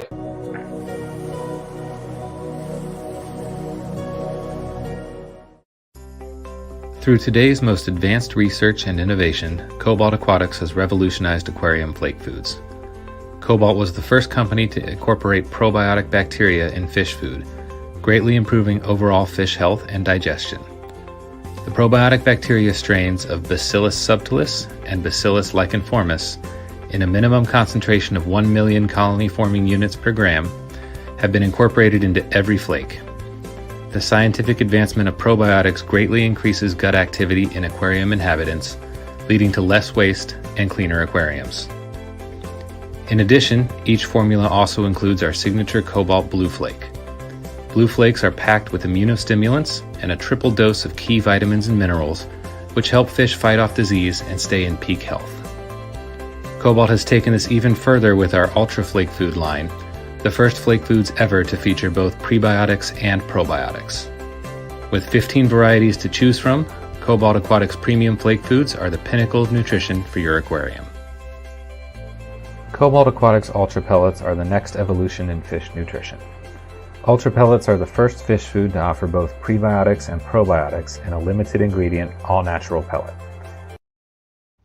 Every Ultra Pellet variety starts with sustainably farmed Japanese sword prawns, a highly digestible protein source rich in vitamins, minerals, omega fatty acids, and natural color enhancers. Our nutrition specialists then carefully mix selected ingredients with premium vitamins and our unique pre- and probiotic blend to create over 16 varieties of pellets your fish and livestock are sure to love. The scientific advancements of probiotics, coupled with activity-boosting prebiotics, greatly increases gut activity in aquarium inhabitants, leading to less waste and cleaner tanks. With no artificial colors, fillers, preservatives, or chemicals, Cobalt's all-natural Ultra Pellets are sure to provoke a powerful feeding response in even the finickiest of fish. Available in a wide range of sinking and floating formulas, there is sure to be an Ultra Pellet perfect for your aquarium. Cobalt Aqua Sponge Mats are a must-have for every aquarium enthusiast. These unique microfiber mats are designed specifically with aquarium maintenance in mind. The backing also keeps water and spills from soaking through onto your floors, giving you peace of mind during water changes, cleanings, and services. Cobalt Aqua Sponge Mats are machine washable to keep them fresh and clean, and their pastel teal blends easily with most decor. Available in 3 convenient sizes to fit most standard aquarium footprints. Large Aqua Sponge Mats measure 36 by 20 inches, extra large at 48 by 24 inches, and extra large at 58 by 30 inches. Pick up an Aqua Sponge Mat today. Your floors will thank you. Cobalt Aquatics was founded in 2011 with one goal: to provide the best quality fish foods and aquarium products in the world. For the last decade, we have pushed the aquarium and pet industry forward. Cobalt was the first company to bring the scientific advancements of probiotics to fish food. From there, we introduced our award-winning Neotherm heaters, an ultra-slim, shatterproof resin heater with unprecedented temperature accuracy. Cobalt continues to innovate, being the first company to introduce prebiotics in fish food. From our quiet and powerful MJ pumps to our low-iron Seaview aquariums, to our full range of resins and carbon filter media, to over 30 varieties of fish food, Cobalt Aquatics has the right product for you. To learn more about Cobalt Aquatics products, please visit our website, cobaltaquatics.com, or follow us on Facebook and Instagram. All right, there you have it. And they have a special discount, 25% off just for us. It's virtual 2020. You can see it in the corner. And so if you need some really good fish food and some nice mats to protect your floors from spills, go to Cobalt Aquatics and order some today. Well, we're up to our last part here where we're going to do a giveaway. And I'm going to get the screen ready and going. We have this working a whole lot better now. And so we're excited to share this with you guys. Let's see here. Is that up for everybody? Yep. All right. So as before, there's some Cobalt products going to be given away. There'll be 3 winners. If you win, your name is removed. And also a sponge filter of type. Don, Lou, you guys keep track of the names, and we will spin that wheel.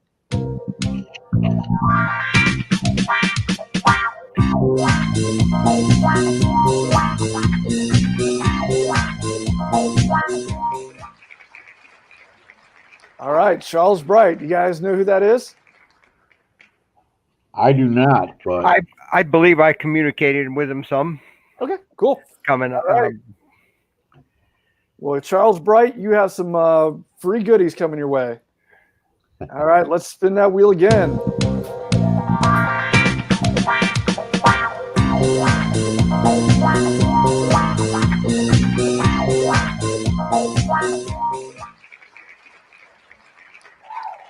Jan Olson. So tomorrow when we do our raffle for the rare fish and goods, I'm going to make that spinner go just a little bit longer to build up the anticipation, because those are some big giveaways. Well, not giveaways, big raffle items that we've all put some money on and we want to win. So we've got to get the hype going a little bit.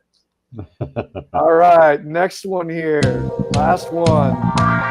Let's see who that lucky person is.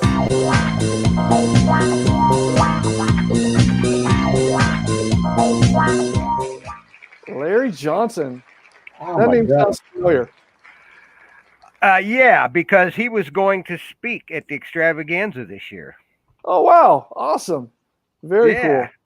Hey, Byron, Holandesa loves the music. Oh, yeah? All right. Well, that's what we have for tonight as a show. I hope everybody enjoyed.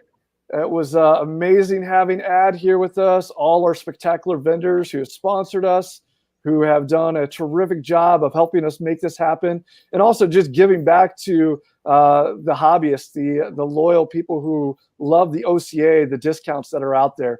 Take advantage of those. And remember to also, with the raffle, go to our website. Like I said, some of them may only have one person on them. So putting $10 in, you're going to get free shipping and really nice fish for only $10 if you're the winner. So put $10 on each item. Hey, if you feel lucky, you might win all 10. I don't know, but that would be pretty amazing. And also the Jim Smith Fund, the contributions to that are just so helpful in making just our projects happen. And that giveaway will be taking place tomorrow with the raffle. And I'm trying to think of anything else. Anything else I'm forgetting? The big show announcements, right? You know, the Yeah, I can't forget that. digital show and all the enthusiasm and, you know, going on around that. So, I mean, got to have a big drum roll for that tomorrow afternoon. You won't want to miss Jeff Natter. He'll have special hats and glasses and the whole 9 yards for that presentation. Yeah, those trophies are ridiculous. So some lucky winner is going to come away with one of those, and that will be fun to have a good talking point for your office or home. And then tomorrow, also our guest speaker, don't want to forget that, Håkon Haagensen, and he's from Norway, and he'll be our catfish expert. And so we're looking forward to hearing what he has to say and the different collection things that he's done and all the rare stuff out there that all of us want to keep in our tanks. So going to be a jam-packed afternoon tomorrow, not evening, 1 o'clock. So if you tune in at 7 o'clock tomorrow, you missed it. So 1 in the afternoon, just like when we used to hold our auction at the live show. You want to be there, be a part of that. And yeah, what else do you guys have? That's all Eastern time. Eastern time, 1 o'clock Eastern time. 2 deadlines tomorrow. At noon, that's the end of the rare fish raffle. Right. And at 1 o'clock at the start of the show, that's the end of the time when your $5 donations will give you 3 additional chances in the $100 donors award. We have to make sure that we get all the names in there so nobody gets cheated. So that's why we have to have those deadlines. So there you have it, everyone. That's the deadlines for everything. It's going to be an exciting show tomorrow as we finish up the Extravaganza weekend. And thanks again for engaging with us, supporting us, and just doing life together as we have to do things differently during this season. Thanks again, and we look forward to seeing everyone tomorrow at 1 in the afternoon Eastern time. Talk to you later. Thank you.